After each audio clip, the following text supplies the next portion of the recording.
ഹരി ഹരേ ഹരേ കൃഷ്ണ കൃഷ്ണ കൃഷ്ണ ഹരി ഹരേ ഹരേ രാമ രാമ രാമ ഹരി ഹരേ ഹരേ കൃഷ്ണ കൃഷ്ണ കൃഷ്ണ ഹരി ഹരേ ഹരേ രാമ രാമ രാമ ഹരി ഹരേ ഹരേ കൃഷ്ണ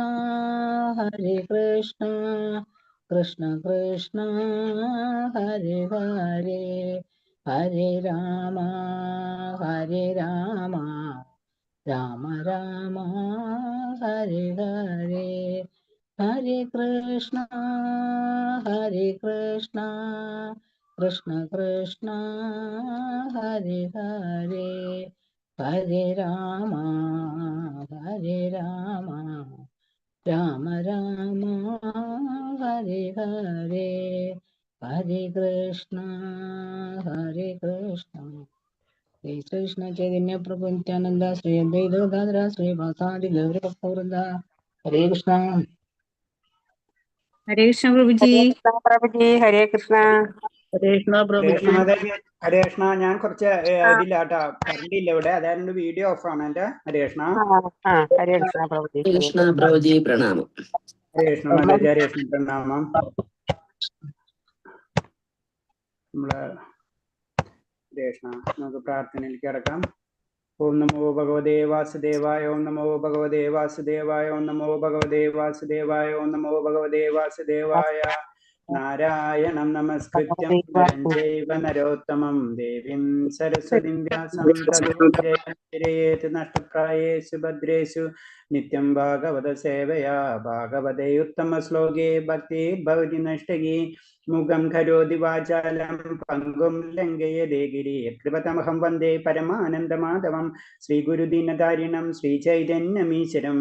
ജ്ഞാനതിമിരാന്തസ്യ ജ്ഞാനാഞ്ജലശലാകയാ ചക്ഷുർമിലിതം യേന തസ്മൈ ശ്രീഗുരുവേ നമഃ. ശ്രീചൈതന്യം മനോഭീഷ്ടം സ്ഥാപിതം യേന ഭൂതലേ സ്വയം രൂപകഥാമഹ്യം തദാതി സ്വഭാന്തികം. വന്ദേഹം ശ്രീഗുരു ശ്രീയുതപദകമലം ശ്രീഗുരും വൈഷ്ണവാംസ ശ്രീരൂപം സാഗരജാതം സഹന രഘുനാഥാനിധം തം സജീവം സാദൈവം സാവധൂതം പരിജനസഹിതം കൃഷ്ണചൈതന്യദേവം ശ്രീരാധാകൃഷ്ണപാദാൻ സഹന ലളിത ശ്രീവിശാഖാനിം താം സാഹേ കൃഷ്ണ കരുണാ സിന്ധോ ദീനബന്ധോ ജഗത്പദേ ഗോപേശ ഗോപികാന്ത രാധാകാന്ത നമസ്തുതേ തപ്തകാഞ്ചന ഗൈരാംഗീ രാധേ വൃന്ദാവനേശ്വരി വൃഷഭാനുസുതേ ദേവി പ്രണമാമി ഹരിപ്രിയേ. വാഞ്ചകൽപതരൂപേക്ഷ പതിനാം പാവനേഭ്യോ വൈഷ്ണവേഭ്യോ നമോ നമഃ. നമോ വിഷ്ണുപാദായ കൃഷ്ണപൃഷ്ഠായ ഭൂതലേ ശ്രീമദേ ഭക്തിവേദാന്ത സ്വാമിന്നിധി നാമിനേ. നമസ്തേ സാരസ്വതദേവേ ഗൗരവാണി പ്രചാരിണേ നിർവിശേഷശൂന്യവാദി പാശ്ചാത്യദേശധാരിണേ. ജയ ശ്രീകൃഷ്ണ ചൈതന്യ പ്രഭു നിത്യാനന്ദ ശ്രീ അദ്വൈത ഗദാധര ശ്രീവാസാദി ഗൗരി ഭക്തവൃന്ദ. ഹരേ കൃഷ്ണ കൃഷ്ണ കൃഷ്ണ ഹരേ ഹരേ ഹരേ രാമ രാമ രാമ ഹരേ ഹരേ. ഹരേ കൃഷ്ണ കൃഷ്ണ കൃഷ്ണ ഹരേ ഹരേ ഹരേ രാമ രാമ രാമ ഹരേ ഹരേ.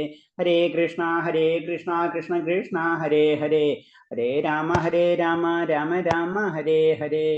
ഹരേ കൃഷ്ണ പ്രഭാത് കി ജയ ഗുരുദേവ് കി ജയ ആനന്ദ കോടി വൈഷ്ണവ ഭക്തർക്ക് ജയ. ഹരേ കൃഷ്ണ. എല്ലാവർക്കും പ്രണാമം. അപ്പൊ നമ്മുടെ 17ാമത്തെ ചാപ്റ്റർ ആണല്ലോ അല്ലെ ഹരേ കൃഷ്ണ. അതെ ഹരേ കൃഷ്ണ 17ാമത്തെ ചാപ്റ്റർ. ഹരേ കൃഷ്ണ. ഹരേ കൃഷ്ണ. 17ാമത്തെ ചാപ്റ്റർ ശ്രദ്ധാവിഭാഗങ്ങൾ. ഹരേ കൃഷ്ണ. ശ്രദ്ധ എന്ന് പറയുമ്പോൾ വിശ്വാസമാണ് ശരിക്കും. വിശ്വാസം. ഹരേ കൃഷ്ണ. വിശ്വാസം. അപ്പൊ നമ്മള് വിശ്വാസത്തിനെ പറ്റി ഇതേപോലെ തന്നെ നമ്മൾ ശ്രദ്ധിച്ചാലറിയാം. ഇതിനു മുന്നേ പ്രകൃതിയുടെ ത്രിഗുണങ്ങളെ പറ്റി തുടങ്ങിയാണ് അല്ലെ. അപ്പൊ നമ്മളെ ഉള്ളിലുള്ള എല്ലാ കാര്യങ്ങളും ഇങ്ങനെ പറഞ്ഞ് പിന്നെ ദേവഗുണം ദേവന്മാരെ അസുരഭാവങ്ങളൊക്കെ പറഞ്ഞ് ജീവാത്മാവ് പരമാത്മാവ് പറഞ്ഞ് പ്രകൃതി ത്രിഗുണങ്ങളൊക്കെ പറഞ്ഞ് ലാസ്റ്റ് ഇതൊക്കെ നമ്മുടെ എന്തിനെ ബാധിക്കും എന്നുകൂടിയാണ് ഈ 17ാമത്തെ അധ്യായത്തിൽ പറയുന്നത്. ഇത് എന്തിനെ ബാധിക്കും? നമ്മുടെ വിശ്വാസത്തെ അടക്കം ബാധിക്കും. അതാണ് ഈ 17ാം അധ്യായത്തിന്റെ ഒരു സമ്മറി എന്ന് പറഞ്ഞത്. ഇത് നമ്മുടെ വിശ്വാസത്തെ ബാധിക്കും. ഇപ്പൊ രാജസിക സ്വഭാവമുള്ളവർക്ക് രാജസികമായിട്ടുള്ള വിശ്വാസങ്ങളും താമസികമായിട്ടുള്ളവർക്ക് താമസികമായിട്ടുള്ള വിശ്വാസങ്ങളും സാത്വികമായിട്ടുള്ളവർക്ക് സാത്വികമായിട്ടുള്ള വിശ്വാസങ്ങളും അതേപോലെ തന്നെ അവരെ പ്രവർത്തനങ്ങളെല്ലാവരും അവരും ദാനം ചെയ്യുന്നുണ്ടാവും, അവരും യജ്ഞം ചെയ്യുന്നുണ്ടാവും. അപ്പൊ ഇതൊക്കെ ആ യജ്ഞത്തിലും ദാനത്തിലും തപസ്സിലും ഒക്കെത്തിൽ എന്ത് കാണാൻ പറ്റും? നമുക്ക് ഇതേപോലെ രജോ തമോ സാത്വിക ഗുണങ്ങൾ കാണാൻ കഴിയും. ഇതാണ് ഇതിന്റെ ചുരുക്കം. അപ്പൊ എല്ലാവരും യജ്ഞം ചെയ്യുന്നുണ്ടാവും, എല്ലാവരും ദാനം ചെയ്യുന്നുണ്ടാവും. പക്ഷെ എന്താണ്, എല്ലാവരും വ്യത്യസ്ത രീതിയിലായിരിക്കും. അപ്പൊ ഒരാൾ ദാനം ചെയ്യുന്ന രീതി നോക്കിക്കഴിഞ്ഞാൽ, അല്ലെങ്കിൽ ഒരാൾ കഴിക്കുന്ന ഭക്ഷണം നോക്കിക്കഴിഞ്ഞാൽ നമുക്ക് മനസ്സിലാക്കും അത് രജോ ഗുണത്തിലുള്ള ദാനമാണോ, രജോ ഗുണത്തിലുള്ള ഭക്ഷണമാണോ, അല്ലെങ്കിൽ രജോ ഗുണത്തിലുള്ള യജ്ഞമാണോ, ഇതൊക്കെ നമുക്ക് മനസ്സിലാക്കാൻ കഴിയും. അതിൽ നിന്ന് നമ്മൾ ഉയർന്ന് അറ്റ്ലീസ്റ്റ് സാത്വിക ഗുണത്തിലേക്കുള്ള ദാന യജ്ഞ കർമ്മങ്ങളിലേക്ക് നമ്മൾ കടക്കണം. എന്നാൽ മാത്രമേ അടുത്ത ആ വിശുദ്ധ സത്വഗുണത്തിലേക്ക് കടക്കാൻ കഴിയുള്ളൂ. ഇതാണ് ഈ അധ്യായത്തിന്റെ ഒരു ചുരുക്കം. ഹരേ കൃഷ്ണ. ക്ലിയർ ആയില്ലേ? ഒന്നുകൂടി പറയോ പ്രഭുജി? ഒരു പ്രാവശ്യം പറയോ? അതായത് നമ്മളിപ്പോ നമ്മള് ഏതാ പഠിക്കുന്നത്? മൂന്നാമത്തെ കർമ്മയോഗം, ജ്ഞാനയോഗം, ഭക്തിയോഗം. അതിൽ ജ്ഞാനയോഗമാണ് നമ്മൾ പഠിക്കുന്നത് അല്ലെ? അപ്പൊ ജ്ഞാനയോഗത്തിൽ തന്നെ ആദ്യത്തിലെ ഏറ്റവും ഇമ്പോർട്ടൻസ് നമ്മൾ എന്താണെന്ന് അറിയാനുള്ള കാര്യങ്ങൾ നമ്മൾ അത് പഠിച്ചു കഴിഞ്ഞു. നമ്മൾ ജീവാത്മാവ്, പരമാത്മാവ്, പ്രകൃതി, പുരുഷൻ ഇതൊക്കെ നമുക്ക് മനസ്സിലാക്കി കഴിഞ്ഞു. അപ്പൊ നമ്മളെ തന്നെ ശരിക്കും നമ്മൾ മനസ്സിലാക്കുന്ന ഒരു ലെവല്. അത് കഴിഞ്ഞിട്ട് പിന്നെ എന്താണ്, അത് മനസ്സിലാക്കുന്നതോടൊപ്പം ഈ പ്രകൃതി എന്താണ്, പിന്നെ അതിലെ തന്നെ ഒരേ കാര്യങ്ങൾ നമുക്ക് വിശദീകരിക്കുന്ന പോലെയാണ്. അതിലെ ഏറ്റവും ഇമ്പോർട്ടൻസ് പ്രകൃതിയാണ്. അപ്പൊ പ്രകൃതിക്കുള്ള പ്രോബ്ലംസ് എന്താണ്? പ്രകൃതിനെ മൂന്നായിട്ട് തിരിച്ചിരിക്കുന്ന സാത്വിക, രാജസിക, താമസിക ഗുണങ്ങൾ. അപ്പൊ ഏത് ലെവലിൽ, ഏത് പ്രകൃതിയിലേക്കാണ് നമ്മൾ പോണത്? രാജസികമായിട്ടുള്ള ലെവലാണെങ്കിൽ രാജസികമായിട്ടുള്ള ഗുണങ്ങളായിരിക്കും നമ്മളിൽ വരാം. അപ്പൊ അപ്പൊ ആ പ്രകൃതിനെ പറ്റി പറഞ്ഞു തന്നു. പിന്നെ അടുത്തത് എന്താണ്? നമ്മള് നെക്സ്റ്റ് വന്നത് ദേവ അസുര ഭാവങ്ങൾ പറഞ്ഞു തന്നു. നമ്മളെ ഏത് പ്രകൃതിയിലെ ഏത് ഗുണത്തിലേക്കാണ് കടക്കുന്നത് അതിനനുസരിച്ച് നമ്മളെ ഭാവങ്ങൾ മാറും. ദേവന്റെ ഭാവമാവാം, അസുരന്റെ ഭാവമാവാം എന്ന് പറയാണ്. അപ്പൊ വീണ്ടും അതൊന്നും കൂടെ പറഞ്ഞു, ഇതൊക്കെ നമ്മൾ എന്തിനെ ബാധിക്കും? നമ്മുടെ വിശ്വാസത്തിനെ ബാധിക്കും എന്ന് പറയാണ് 17ാമത്തെ അധ്യായം. നമ്മളെ വിശ്വാസങ്ങള് രാജസ്യമായിട്ടുള്ള സ്വഭാവമാണെങ്കിൽ നമുക്ക് രാജസ്യമായിട്ടുള്ള വിശ്വാസങ്ങളായിരിക്കും ഉണ്ടാവുക. താമസികമായിട്ടുണ്ടെങ്കിൽ താമസികമായിട്ടുള്ള വിശ്വാസങ്ങളാണ് ഉണ്ടാവുക. സാത്വികമായിട്ടാണെങ്കിൽ നമ്മൾ സാത്വികമായിട്ടുള്ള വിശ്വാസങ്ങളാണ് നമുക്ക് ഉണ്ടാവുക. അത് നമ്മളെ വിശ്വാസം ഉണ്ടാവും, അതിനൊരു സംശയമില്ല. രാവണനും വിശ്വാസമുണ്ട്, വിശ്വാസത്തിനൊരു പ്രശ്നമൊന്നുമില്ല. അപ്പൊ ആ വിശ്വാസം, ഏറ്റവും ഉയർന്ന വിശ്വാസം എന്താണ്? അത് നമുക്കറിയാം, സാത്വിക ഗുണത്തിലേക്ക് ഉയരണം. അതിന് ഏറ്റവും ഉയരണം. അതിനകത്ത് മറ്റേ തെറ്റെന്നല്ല, കാരണം അവർക്ക് ആ ലെവലേ പറ്റുള്ളൂ. രാജസ്യമായിട്ടുള്ള ചിന്താഗതി ഉള്ളവർക്ക് രാജസ്യമായിട്ടുള്ള വിശ്വാസങ്ങളെ ചെയ്യുള്ളവര്, താമസികമായിട്ടുള്ളവർ താമസികമായിട്ടുള്ള രീതിയിലേ ചെയ്യുള്ളൂ. ഉയർന്ന തരത്തിലുള്ള സാത്വിക ഗുണമുള്ള ആൾക്കാരെന്ന് വെച്ചാൽ ആ ലെവലിലുള്ള വിശ്വാസങ്ങളും അവരെ ഭക്ഷണ രീതിയായാലും അവരെ ദാനങ്ങളായാലും അവരെ യജ്ഞങ്ങളാണെങ്കിലും അതേപോലെ തന്നെ ആയിരിക്കും. അപ്പോ ഒരു സാത്വികൻ ദാനം ചെയ്യുന്നത് പോലെ ആയിരിക്കില്ല ഒരു രാജസികൻ ദാനം ചെയ്യുന്നത്. രണ്ടുപേരും ദാനം ചെയ്യും. ഒരാള് സിമ്പിൾ ആയിട്ട് പറഞ്ഞു കഴിഞ്ഞാൽ നമ്മൾ പഠിച്ചിട്ടുണ്ട്, രാജസ്യം ദാനം ചെയ്യുമ്പോൾ എന്താ ചെയ്യുക? കൂടെ മൊബൈലും കൂടി ഉണ്ടാവും, ഞാൻ ദാനം ചെയ്തെന്ന് കാണിക്കണം അല്ലെ? അത് രാജസ്യം ജനറൽ ആയിട്ട് പറയാണ്. അങ്ങനെ ഓരോന്നിന്റെയും വ്യത്യാസം നമുക്ക് മനസ്സിലാക്കാൻ പറ്റും. അപ്പൊ ഏറ്റവും ഉയർന്നതെന്ന് പറഞ്ഞു കഴിഞ്ഞാൽ സാത്വികമായിട്ടുള്ള എല്ലാതും സാത്വികത്തിലേക്ക് കൊണ്ടുപോകണം. നമ്മൾ യജ്ഞമായാലും ദാനമാണെങ്കിലും വിശ്വാസമാണെങ്കിലും ഒക്കെ സാത്വികത്തിലേക്ക് പതുക്കെ പതുക്കെ ഉയർത്തി കൊണ്ടുവന്നിട്ട് നമുക്ക് ആ വിശുദ്ധ സത്വഗുണത്തിലേക്ക്, എല്ലാതും വിട്ടിട്ടുള്ള വിശുദ്ധ സത്വഗുണത്തിലേക്ക് നമുക്ക് കടക്കാൻ പറ്റുള്ളൂ. അതാണ്. അപ്പൊ സാധാരണ രീതിയിൽ ജനറല് എല്ലാവരും രജോ തമോ ഗുണങ്ങളുള്ള വിശ്വാസങ്ങളായിരിക്കാം. അതിൽ നിന്ന് പതുക്കെ സാത്വികമായിട്ടുള്ള വിശ്വാസങ്ങളും സാത്വികമായിട്ടുള്ള വിശ്വാസത്തിൽ നിന്ന് നമ്മൾ വിശുദ്ധ സത്വഗുണത്തിലേക്കും കടക്കണം. ഹരേ കൃഷ്ണ. ക്ലിയർ ആയോ മാതാജി? പ്രഭുജി ഹരേ കൃഷ്ണ. Thank you പ്രഭുജി. ഹരേ കൃഷ്ണ കൃഷ്ണ.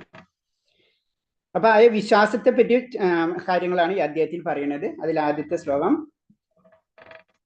17ാമത്തെ, ശരിക്കും പറഞ്ഞ 17ാമത്തെ അധ്യായത്തോടുകൂടി ഭഗവത കഴിയാണ്. 18ാമത്തെ അധ്യായം എന്ന് പറയുന്നത് ഈ 17 അധ്യായത്തിന്റെയും ഒരു സമ്മറി മാത്രമാണ് 18ാമത്തെ അധ്യായം. എല്ലാതും കാണാൻ പറ്റും. 18ാമത്തെ അധ്യായത്തില് എല്ലാ കാര്യങ്ങളും നമുക്ക് കാണാം. റിപ്പീറ്റേഷൻ പോലെ തോന്നും പല കാര്യങ്ങൾ 18ാം അധ്യായത്തില്. അപ്പൊ 17ാം അധ്യായത്തോടുകൂടി കഴിയാണ് ഭഗവത. അപ്പൊ അതിൽ ഫസ്റ്റ് അർജുനൻ ചോദിക്കാണ്, ഒന്നാമത്തെ ശ്ലോകം യേ ശാസ്ത്രവിധിമുത്സർജ യജ്ഞതേ ശ്രദ്ധയാനിത തേഷം നിഷ്ഠാതു കൃഷ്ണ സത്വ മഹോ രജസ്തമ. അർജുനൻ ചോദിച്ചു, അല്ലയോ കൃഷ്ണ, ശാസ്ത്രവിദ്യകളെ ഒന്നും പിന്തുടരാതെ തങ്ങളുടെ സ്വന്തം ഭാവന അനുസരിച്ച് ആരാധന ചെയ്യുന്നവരുടെ സ്ഥിതി എന്താണ്? സത്വ രജസ്തമോ ഗുണങ്ങളിൽ ഏതാണ് അവരിൽ കാണുന്നത്? അപ്പൊ ആദ്യത്തെ ചോദ്യം തന്നെ. കാരണം എന്ന് വെച്ച് കഴിഞ്ഞാൽ പലവർക്കും പല കാര്യങ്ങൾ അറിയില്ല. അപ്പൊ എല്ലാവർക്കും വിശ്വാസമുണ്ട് അല്ലെ? തമോ ഗുണമുള്ളവർക്കും വിശ്വാസമുണ്ട്, രജോ ഗുണമുള്ളവർക്കും വിശ്വാസമുണ്ട്, സാത്വിക ഗുണമുള്ളവർക്കും വിശ്വാസമുണ്ട്. അപ്പൊ ഇവരെങ്ങനെ വിശ്വാസങ്ങൾ എങ്ങനെ നമുക്ക് തിരിച്ചറിയാം? അല്ലെങ്കിൽ അവരുടെ അവസ്ഥ എന്തായിരിക്കും? എനിക്ക് വിശ്വാസമുണ്ട്, പക്ഷെ രജോ ഗുണമാണ്, അല്ലെങ്കിൽ എനിക്ക് വിശ്വാസമുണ്ട് തമോ ഗുണമാണ്, അങ്ങനെയുള്ളവരുടെ സ്ഥിതി എന്താണ് എന്നാണ് ചോദിക്കുന്നത്. ഇപ്പൊ അർജുനൻ ചോദിക്കാണ്, ഇപ്പൊ പൂർണ്ണ വിശ്വാസത്തോടെ ഏതെങ്കിലും ഒരു ആരാധനക്രമം അനുസരിച്ച് പോരുന്നവർ ജ്ഞാനിയുടെ നീലയിലേക്ക് ഉയരുകയും ക്രമേണ ശാന്തിയുടെയും ക്ഷേമത്തിന്റെയും പരിപൂർണതയിൽ എത്തും ചെയ്യുമെന്ന് 4-ാം അധ്യായത്തിന് 31-ാമത്തെ ശ്ലോകത്തിൽ പറഞ്ഞിട്ടുണ്ട്.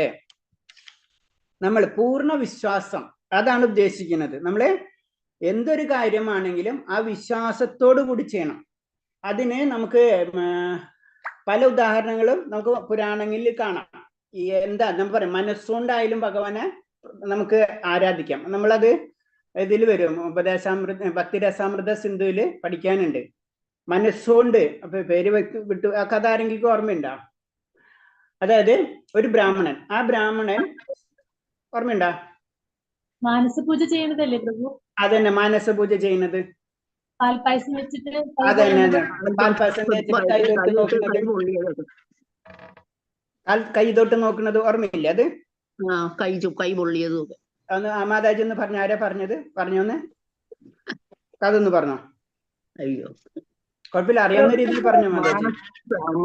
അദ്ദേഹം മാനസ പൂജ നടത്തി, പായസം ഉണ്ടാക്കി ഭഗവാന് നിവേദിക്കുന്നതായിട്ട്. എന്നിട്ട് അറിയാതെ ചൂടുണ്ടോന്ന് നോക്കാനായിട്ട് കൈ തൊട്ടപ്പം കൈ പൊള്ളി. അതാണ് പ്രത്യേകത. ഹരേ കൃഷ്ണ. അപ്പൊ അതാണ് ഇതിൽ തന്നെ പറയുന്നത്, പൂർണ്ണ വിശ്വാസത്തോടെ എന്തെങ്കിലും ആരാധനക്രമ അനുസരിച്ച് പോരുന്നവർ ജ്ഞാനിയുടെ നിലയിലേക്ക് ഉയരുകയും ക്രമേണ ശാന്തിയുടെയും ക്ഷേമത്തിന്റെയും പരിപൂർണതയിൽ എത്തുകയും ചെയ്യും. നമ്മളിൽ ഏറ്റവും ഇമ്പോർട്ടന്റ് ഉണ്ടാവേണ്ടത് നമുക്ക് വിശ്വാസമാണ്. അതാണ് ഇതിൽ പറയുന്നത്. ഇപ്പൊ ഈ കഥ പറഞ്ഞ പോലെ. ഓക്കെ. അപ്പൊ ശാസ്ത്രവിഹിതങ്ങളായ പ്രമാണങ്ങൾ പിന്തുടരാത്തവൻ അസുരൻ എന്നും വേദപ്രമാണങ്ങൾ വിശ്വാസത്തോടെ അനുസരിക്കുന്നവനെന്നും ദേവനെന്നും പ്രഖ്യാപിക്കുന്നു. അത് നമുക്കറിയാം. ദേവനും അസുരമായിട്ടും നമ്മൾ കഴിഞ്ഞ അധ്യായത്തിൽ പഠിച്ചു അല്ലെ? ദേവന്റെ അസുരന്റെ സ്വഭാവങ്ങൾ. സുരൻ ദേവൻ എന്ന് പറയുമ്പോൾ എന്താണ്? വൈദിക ക്രമങ്ങളെല്ലാതും വിശ്വസിച്ച് അതിനനുസരിച്ച് പ്രവർത്തിക്കുന്നവരാണ് ദേവൻ. മറ്റേത് അസുരനാണ്. അസുരൻ എന്ന് പറഞ്ഞ ഒരിക്കലും എന്താ വേദങ്ങള് വൈദിക കർമ്മങ്ങൾ അനുഷ്ഠിക്കാൻ സാധിക്കില്ല. വൈദിക കർമ്മങ്ങളെ സാധിക്കുക മാത്രമല്ല, അവരറിഞ്ഞാലും അത് ചെയ്യില്ല. അതാണ് അവരുടെ പ്രത്യേകത. അപ്പൊ അതിൽ വീണ്ടും പറയാണ്, ഒരു മനുഷ്യന് ഈശ്വര ഭാവന സങ്കല്പിച്ച് വിശ്വസിച്ചു പോരുന്നവരിൽ സത്വഗുണമോ രജോ ഗുണമോ തമോ ഗുണമോ ഏതാണ് മുന്നിട്ട് നിൽക്കുന്നത്? അവർക്ക് ജീവിതത്തിന്റെ പരിപൂർണത നേടാൻ കഴിയുമോ എന്ന് ചോദിക്കുകയാണ്. ആര്? അർജുനൻ വീണ്ടും ചോദിക്കണം. നമ്മള് ഒരു മനുഷ്യന് ഈശ്വര സങ്കല്പം വിശ്വസിച്ചു പോരുന്നവർ ചിലപ്പോൾ സാത്വഗുണത്തിലായിരിക്കും ആ വ്യക്തി പരിപൂർണൻ, ചില വ്യക്തി രജോ ഗുണത്തിലായിരിക്കും, ചില വ്യക്തി തമോ ഗുണത്തിലായിരിക്കും. പക്ഷെ അവന് വിശ്വാസമുണ്ട് ഏത്? സാത്വഗുണത്തിൽ. ചിലപ്പോ ആ വ്യക്തിക്ക് രാജസ്യമായിട്ട് ഗുണത്തിലായിരിക്കും. അപ്പൊ അവർക്ക് പരിപൂർണം നേടാൻ കഴിയുമോ? നിങ്ങളുടെ അഭിപ്രായം എന്താ? നേടാം പ്രഭു, നേടാം. കാരണം ഗുണത്തിലുള്ളവർക്ക് ഉയരാനുള്ള അവസരങ്ങളുണ്ടല്ലോ കൃഷ്ണാവതിലേക്ക് എത്താൻ. തമോ ഗുണത്തിൽ ചെയ്താലോ? കൃഷ്ണ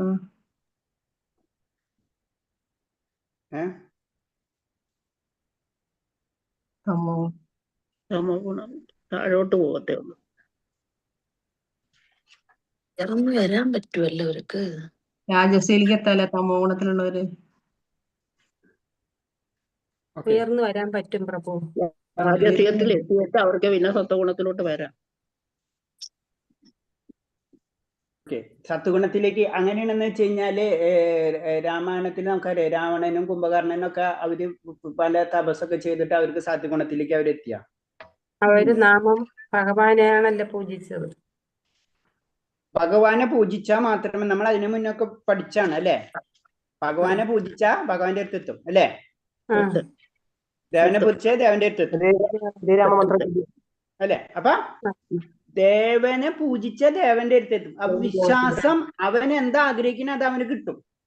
അവന് വിശ്വാസം ഉണ്ട് ആരാ? ദേവനെ, അല്ലെങ്കിൽ ഭൂതപ്രേത പിശാച് ആരാണ്? താമസിക ഗുണമുള്ളവർ പ്രേതത്തെ ആയിരിക്കും, അല്ലെങ്കിൽ വേറെ പിശാചുകളായിരിക്കും പൂജിക്കും. അതിന്റെ ഗുണം അവന് ലഭിക്കും. അതിന്റെ അർത്ഥം പരിപൂർണനാവണമെന്നില്ല. മനസ്സിലായി? നമ്മള് രാമായണത്തിന്റെ കഥകളൊക്കെ നോക്കിയാൽ മതി. അസുരന്മാർക്ക് വിശ്വാസമില്ലേ? ഉണ്ട്. ഉണ്ട്. അതുകൊണ്ടല്ലേ അവര് മോക്ഷം കിട്ടും. അവര് അതുകൊണ്ടല്ലേ അവര് മോശം കിട്ടില്ല. ഭഗവാന്റെ തപസ് നടത്തുന്നത്. ഭഗവാന്റെ കൈ കൊണ്ട് തന്നെ ഭഗവാന്റെ അടുത്തല്ലേ അവര് പോയത്. ഭഗവാൻ തന്നെയല്ലേ കൊടുക്കുന്നത് എല്ലാവർക്കും ഫലം. പറഞ്ഞു അത് തരാം. അല്ലേ ഞാൻ- പ്രഭുജി? ശരിയാണോ?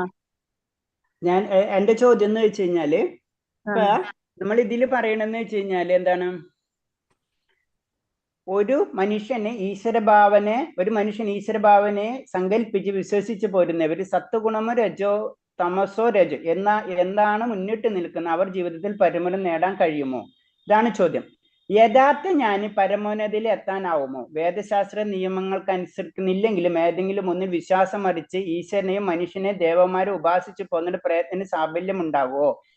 ഇതൊക്കെയാണ് അർജുനന്റെ ചോദ്യം. ഉണ്ടാവും പ്രഭു. ഉണ്ടാവും പ്രഭു. പരിപൂർണതയിൽ എത്താൻ പറ്റില്ലായിരിക്കും അല്ലെ പ്രഭുജി? അവിടെയാണ് പോയത്. എവിടെ പരിപൂർണതയിൽ എത്തൂല അവര്. ആര്? ഇല്ല, അവര് താഴ്ത്തിക്ക് വരും ബാക്കിയുള്ളവരെ നോക്കിയാല്. അതാണ് കാര്യം. കാരണം എന്താ വെച്ച് കഴിഞ്ഞാല് മനുഷ്യരെ ഉപാസിക്കുന്നവർക്ക് എന്ത് കാര്യം? ഇപ്പൊ എനിക്ക് ഒരാള് കൂടുതൽ പൈസ തരുന്നു, ഞാൻ അവന് എനിക്ക് ഏറ്റവും വിശ്വാസം, അവനെ ഞാൻ പൂജിക്കുന്നു. നമുക്ക് ഇപ്പോൾ തന്നെ നമ്മുടെ നാട്ടിൽ ചെയ്യുന്ന കാര്യങ്ങൾ അറിയാം അല്ലെ? ഇപ്പൊ എന്താണ് സിനിമാ നടന്മാരെ ഇതൊക്കെ ഉണ്ടാക്കിയിട്ട് ഭയങ്കര വിശ്വാസമാണ്. അതിനുവേണ്ടി ആൾക്കാർ മരിക്കാൻ തയ്യാറാണ് അല്ലെ? അവർക്ക് എന്തെങ്കിലും കിട്ടുമോ? ഇല്ല, കിട്ടത്തില്ല. അപ്പൊ അതാണ് പറഞ്ഞത്. അപ്പൊ അതിന് പറഞ്ഞ വേദ പ്രമാണങ്ങൾ അംഗീകരിച്ച് ചെയ്യണം. വേദശാസ്ത്രങ്ങൾ അനുസരിച്ച് വിശ്വാസങ്ങൾ ചെയ്തു കഴിഞ്ഞാൽ അത് കറക്റ്റാണ്. അല്ലാണ്ട് എനിക്ക് എന്റെ ഇഷ്ടത്തിന് ഞാൻ എന്ത് ചെയ്ത് അതിലെനിക്ക് വിശ്വാസം ഉണ്ടാവും, പക്ഷെ എന്താണ് ആ വിശ്വാസം നമ്മളെ പരിപൂർണതയിൽ എത്തൂല. ഇപ്പൊ ദേവനെ പൂജിച്ചു കഴിഞ്ഞാൽ ദേവന്റെ ഇത് നമുക്ക് കിട്ടും, ഒരു സംശയമില്ല. പക്ഷെ ഞാൻ പരിപൂർണതയിൽ എത്തണമെങ്കിൽ എന്താണ്? അതല്ല ഇത്രയും നമ്മൾ പഠിക്കുന്നത്. ഭഗവാനെ തന്നെ പൂജിക്കണം. അത് ഭഗവാനെ തന്നെ പൂജിക്കുന്നത്. ദേവനെ പൂജിച്ചു കഴിഞ്ഞാൽ ദേവന്റെ ബലം കിട്ടും.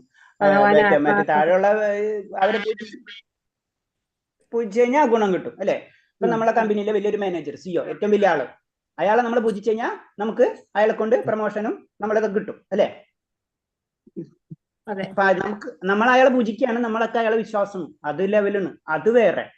അത് പറഞ്ഞു. അപ്പൊ പരിപൂർണത ലഭിക്കണമെങ്കിൽ ഭഗവാനെ തന്നെ പൂജിക്കണം. അതാണ് ചുരുക്കം. ഇതാണ് പറഞ്ഞു കൊണ്ടുവരുന്നത്. അതിനകത്ത് അത് തെറ്റുന്നല്ല. രജോ ഗുണമുള്ളവൻ അങ്ങനത്തെ രീതിയിലേ പൂജിക്കുള്ളൂ. അതാണ് നമ്മൾ പറഞ്ഞ രജോ ഗുണത്തിൽ നിന്ന് നമുക്കത് മനസ്സിലാക്കി കഴിഞ്ഞാൽ നമുക്ക് നമ്മൾ ചെയ്യുന്ന കാര്യം രജോ ഗുണത്തിലാണെന്ന് നമ്മൾ മനസ്സിലാക്കുമ്പോൾ നമ്മൾ സാത്വിക ഗുണത്തിലുള്ള കാര്യങ്ങൾ ചെയ്യാൻ നമ്മൾ പരിശ്രമിക്കണം. അതിനാണ് നമ്മളെ ഗുരുക്കന്മാര് അവരെന്താ ചെയ്യണം, അവരെന്താ പറയണം, അതിനനുസരിച്ച് പ്രവർത്തിച്ചു കഴിഞ്ഞാൽ നമുക്ക് തമോ രജോ ഗുണങ്ങളിൽ നിന്ന് സാത്വിക ഗുണത്തിലേക്കും വിശുദ്ധ സത്വഗുണത്തിലേക്കും കയറും. അല്ലാതെ ഞാൻ ഇപ്പോ എൻ്റെ ഒരു വിശ്വാസതണം ഞാൻ ഇത് ചേഞ്ച് ചെയ്യില്ല എന്ന് വിചാരിച്ചിരുന്നു കഴിഞ്ഞാൽ നമ്മൾ അവിടെ നിൽക്കും. ആ വിശ്വാസത്തിന്റെ തെറ്റല്ല, നമ്മുടെ അതാണ്, അവിടെ നിൽക്കും നമ്മൾ. തമോ ഗുണാണെങ്കിൽ അവിടെ നിൽക്കും, രജോ ഗുണമെങ്കിൽ അവിടെ നിൽക്കും, സാത്വിക ഗുണമെങ്കിൽ അതേ നിൽക്കും. അതിന്റെ അപ്പുറത്തേക്ക് കടക്കണമെങ്കിൽ നമുക്ക് ഒരു ഗുരുവിന്റെ ആവശ്യമുണ്ട്. ഗുരുവിന് കിട്ടിക്കഴിഞ്ഞാൽ ഗുരു പറയണത് അനുസരിച്ച് നമ്മൾ പ്രവർത്തിച്ചു കഴിഞ്ഞാൽ ഉയർന്ന പദത്തിലെത്തും. അപ്പൊ ഗുരു പറയണത് എന്തായിരിക്കും? വേദങ്ങൾ അനുസരിച്ച്, നിയമങ്ങൾ അനുസരിച്ച്. വേദങ്ങളാണ് ഉന്നതിയിലേക്ക് കടക്കണമെങ്കിൽ ഈ നിയമം, അല്ല നിനക്ക് ദേവനെ പൂജിക്കണമെങ്കിൽ ഈ നിയമം. വേദങ്ങൾ കംപ്ലീറ്റ് എല്ലാവർക്കും വേണ്ടി എഴുതിയിട്ടുള്ളതാണ്. അല്ല എല്ലാവർക്കും ഉയർന്ന സ്ഥാനത്തിലെത്ത അവന്റെ ക്വാളിഫിക്കേഷൻ, അവന്റെ എന്താ ആഗ്രഹം, അതിനനുസരിച്ച് അവൻ ഉയരാം. ക്ലിയർ ആയാ?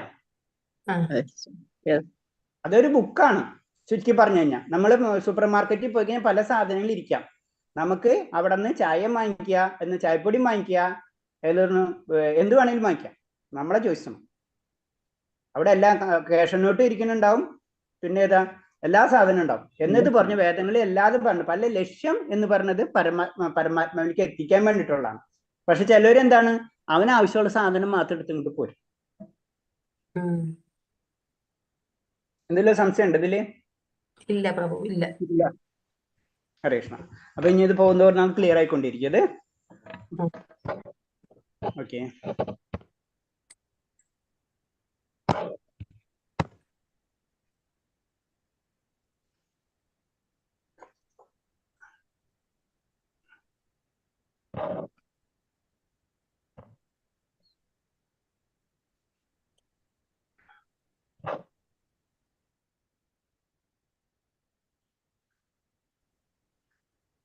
ഇത് നമ്മൾ പഠിച്ചാണ് 16:23 ഈശ്വരനെ കൽപ്പനകൾ ത്യജിച്ച് സ്വന്തം ഇഷ്ടപരം പ്രവർത്തിക്കും പൂർണ്ണതയോ സന്തോഷപരമായ ലക്ഷ്യസ്ഥാനമോ നേടുന്നില്ല. അപ്പൊ നമ്മൾ പറഞ്ഞത് തന്നെയാണത്. 17:1 അർജുൻ ചോദിക്കുകയാണ്,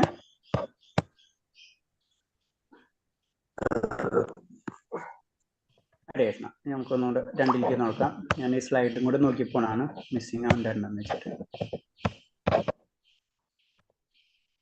ഓക്കെ, 2ാമത്തെ ശ്ലോകം. അപ്പൊ ഭഗവാൻ പറയാണ്, ത്രിവിധ ഭവതി ശ്രദ്ധ ദേഹിനം സ്വഭാവജ സാത്വികി രാജസി ചൈവ താമസിൻ ചെയ്ത ചേതിതം ശൃണു. ശ്രീ ഭഗവാൻ പറഞ്ഞു, ശരീരസ്ഥനായ ജീവാത്മാവിന്റെ പൂർവാർജിത പ്രകൃതി ഗുണങ്ങൾക്കനുസരിച്ച് അതിന്റെ വിശ്വാസം സാത്വികമോ രാജസികമോ താമസികമോ ആയിത്തീരുന്നു. ഇതേപ്പറ്റി കേൾക്കും. ക്ലിയർ ആയില്ലേ? നമ്മൾ ഇപ്പൊ ചെയ്യണ വിശ്വാസം ഇത് എന്ന് പറയുന്നത് കഴിഞ്ഞ ജന്മത്തിൽ പൂർവാർജിത പ്രകൃതി ഗുണങ്ങൾ, പൂർവാർജിതം കഴിഞ്ഞത് നമ്മൾ കഴിഞ്ഞ ജന്മമോ അല്ലെങ്കിൽ നമ്മൾ ഈ ജന്മത്തിൽ തന്നെ നേടിയിട്ടുള്ളതായിരിക്കും എന്ത് നമ്മുടെ വിശ്വാസങ്ങൾ. അത് ചിലപ്പോൾ രാജസ്യമോ താമസികമോ സാത്വികമോ ആവാം. അപ്പൊ ഈ വിശ്വാസം വരുന്നത് അതാണ് പറഞ്ഞത്. ഭഗവാന്റെ വിശ്വാസം വരാൻ തന്നെ പറഞ്ഞത് ഭാഗ്യം എന്ന് പറയേണ്ട കാര്യം. അപ്പൊ മനസ്സിലായില്ലത്? ഭഗവാനിലേക്ക് നമ്മൾ അടുക്കുന്നതിനുള്ള കാരണം നമ്മൾ ഏതോ കാലഘട്ടത്തില് നമ്മൾ ഭഗവാനിലേക്ക് അടുക്കാൻ പരിശ്രമിച്ചിട്ടുണ്ട്. അത് കാരണം കൊണ്ടാണ് നമുക്ക് അതിനോട് ഇഷ്ടം വരുന്നത്. നമ്മൾക്ക് ചുറ്റുപാട് എന്തെല്ലാം കാര്യങ്ങൾ നടക്കുന്നുണ്ട് അല്ലേ? എന്തുകൊണ്ട് നമുക്ക് ഇതിൽ വരുന്നത്? അത് ഈ ജന്മത്തിൽ മാത്രമല്ല. ഈ ജന്മത്തിൽ മാത്രമാണെങ്കിലും നമുക്കറിയാം. കഴിഞ്ഞ ചെറിയ കുട്ടികളൊക്കെ കാര്യങ്ങൾ നമുക്കറിയാൻ പറ്റും. അവർക്ക് പെട്ടെന്ന് ഇതിലേക്കൊക്കെ വരുന്നതും അങ്ങനെ പല കാര്യങ്ങളും നമുക്കറിയാം. അപ്പൊ അതിന് ഏറ്റവും ഇമ്പോർട്ടൻസ് പറയുന്നത് പൂർവാർജിത പ്രകൃതി ഗുണങ്ങൾക്കനുസരിച്ച് അതിന്റെ വിശ്വാസം സാത്വികമോ രാജസ്യമോ താമസികമോ ആയിത്തീരുന്നു. അപ്പൊ ഒരു വീട്ടിൽ 10 പേരുണ്ടെങ്കിൽ ഒരാൾ ചിലപ്പോൾ സാത്വികം, അവന് വിശ്വാസം ഇല്ല എന്നല്ല പറഞ്ഞത്. നമ്മുടെ വിശ്വാസമല്ല അവന്റെ വിശ്വാസം. ഒരിക്കലും നമ്മൾ അങ്ങനെ പറയരുത്. അവന്റെ ചിലപ്പോൾ രാജസ്യമായിരിക്കും, ചിലപ്പോൾ അവൻ സാത്വികമായിരിക്കും. ഞാൻ ചിലപ്പോൾ രാജസ്യമായിരിക്കും, അവൻ ചിലപ്പോൾ സാത്വികമായിരിക്കും. അവന്റെ കാരണം അത് അവന്റെ പൂർവാർജിത കർമ്മങ്ങൾ കൊണ്ടാണ് അവൻ ആ വിശ്വാസം ലഭിച്ചത് എന്നാ പറയുന്നത്. അപ്പൊ നമ്മൾ ഒരു സെക്കൻഡ് കൊണ്ട് അതിനെ നമുക്ക് മാറ്റിമറിക്കാൻ കഴിയില്ല. ചില വീട്ടിൽ ശ്രദ്ധിച്ചാൽ അറിയാം. ഇപ്പൊ മാതാച്ചന്മാരും പ്രഭുക്കന്മാർക്ക് ചിലപ്പോൾ വിശ്വാസം കുറവായിരിക്കും, ചിലപ്പോൾ കൂടുതലായിരിക്കും. ഇതൊക്കെ അങ്ങോട്ടും ഇങ്ങോട്ടും നടക്കാം. ഇത് ഒരു ദിവസം കൊണ്ട് ഞാൻ ചെയ്യുന്നുണ്ടല്ലോ അങ്ങക്ക് ചെയ്തൂടെ, ഇതല്ല. കാരണം ഇത് ഓരോ ജീവാത്മാവും വ്യത്യസ്തമാണ്. നമ്മൾ അതൊക്കെ മനസ്സിലാക്കണം. ഓരോ ജീവാത്മാവും വ്യത്യസ്തമാണ്. അപ്പൊ ഓരോ ജീവാത്മാവും വ്യത്യസ്തമാണെങ്കിൽ ഓരോ ജീവാത്മാവിനും കർമ്മഫലങ്ങൾ വ്യത്യസ്തമായിരിക്കും. ഒരു വീട്ടിൽ 2 പേരുണ്ടെങ്കിൽ തന്നെ ഒരാളെ വിഷമമായിരിക്കില്ല മറ്റാളെ വിഷമം. അതൊക്കെ വ്യത്യസ്തമായിരിക്കും. എന്തുകൊണ്ട്? ഒരു സബ്ജക്റ്റ് തന്നെ ആയിരിക്കാം, പക്ഷെ 2 പേർക്കും ഫീൽ ചെയ്യുന്ന 2 തരത്തിലായിരിക്കാം. ഇതൊക്കെ കർമ്മഫലങ്ങളായിട്ട് ബന്ധമുണ്ടെന്ന് പറയുന്നത്. അതേപോലെ തന്നെയാണ് വിശ്വാസം. ശാസ്ത്ര നിയമങ്ങളും നിബന്ധനകളും അറിഞ്ഞിട്ടും അലസത കാരണം അവയെ അനുസരിക്കാതെ ഭൗതിക പ്രകൃതികളുടെ ത്രിഗുണങ്ങളെ നിയന്ത്രിതരാകലാണ്. സത്വരജസ് തമോ ഗുണങ്ങളിലുള്ള തങ്ങളുടെ പൂർവാധ കർമ്മം അനുസരിച്ച് പ്രത്യഗുണത്തോട് കൂടിയ സ്വഭാവം അവർക്ക് കിട്ടും. അപ്പൊ നമ്മളെ ജനിക്കുന്നതോടുകൂടി നമുക്കൊരു വിശ്വാസം ഉണ്ടായിരിക്കും. അതിന് എക്സാമ്പിള് കാട്ടുജാതിക്കാർക്കും വിശ്വാസമുണ്ട്, കാട്ടിലുള്ള അവർക്കും വിശ്വാസമുണ്ട്, കാട്ടില് താമസിക്കുന്ന മനുഷ്യർക്കും വിശ്വാസമുണ്ട് എന്നാ പറയുന്നത്. പക്ഷെ അതാണ് പറഞ്ഞ അവര് മനുഷ്യരിൽ നിന്ന് താഴ്ന്ന ലെവലിൽ എന്ന് പറയുന്നത്. ഏറ്റവും ഉയർന്ന മനുഷ്യരെന്ന് പറയാൻ പറ്റില്ല. കാരണം അത് കാരണമാണ് നമ്മുടെ 4 ലക്ഷം മനുഷ്യവർഗങ്ങൾ ഉണ്ടെന്ന് പറയുന്നത്. അപ്പൊ ഏറ്റവും ഉയർന്ന പദത്തിലേക്ക്, ദേവന്റെ ഗുണത്തിലേക്ക്, അതിന് മുന്നേ പഠിച്ച ദേവഭാവത്തിലേക്ക് നമ്മൾ കടക്കണം. അപ്പൊ നമ്മള് ഒന്നും ചെയ്തിട്ടില്ലെങ്കിൽ, നമ്മൾ എന്താണ് ശാസ്ത്രങ്ങൾ അനുസരിച്ചൊന്നും പ്രവർത്തിക്കാതെ അനുസരിക്കാതെ ഇരുന്നു കഴിഞ്ഞാൽ നമുക്ക് അപ്പോഴും വിശ്വാസം ഉണ്ടാവും. ആ വിശ്വാസം അത് ചിലപ്പോൾ രജസാവും തമസാവും സാത്വികമായിരിക്കാം എന്നാ പറയുന്നത്. അവിടെയാണ് പറയുന്നത് നമുക്ക് ആഗ്രഹമുണ്ടെങ്കിൽ നമ്മൾ അടുത്ത സ്റ്റെപ്പിലേക്ക് കടക്കണം. നമുക്കൊരു വിശ്വാസം എന്തായാലും ഉണ്ടായിരിക്കും. അത് കൺഫേം ആണ്. ഏതൊരു വ്യക്തിക്കും വിശ്വാസം ഉണ്ടാവും. അത് രജസാവും തമസാവും സാത്വികമാണ്. അത് എവിടെ നിന്ന് കിട്ടണതാണ്? പൂർവാർജിത കർമ്മങ്ങൾ കൊണ്ട് ലഭിക്കുന്നതാണ്.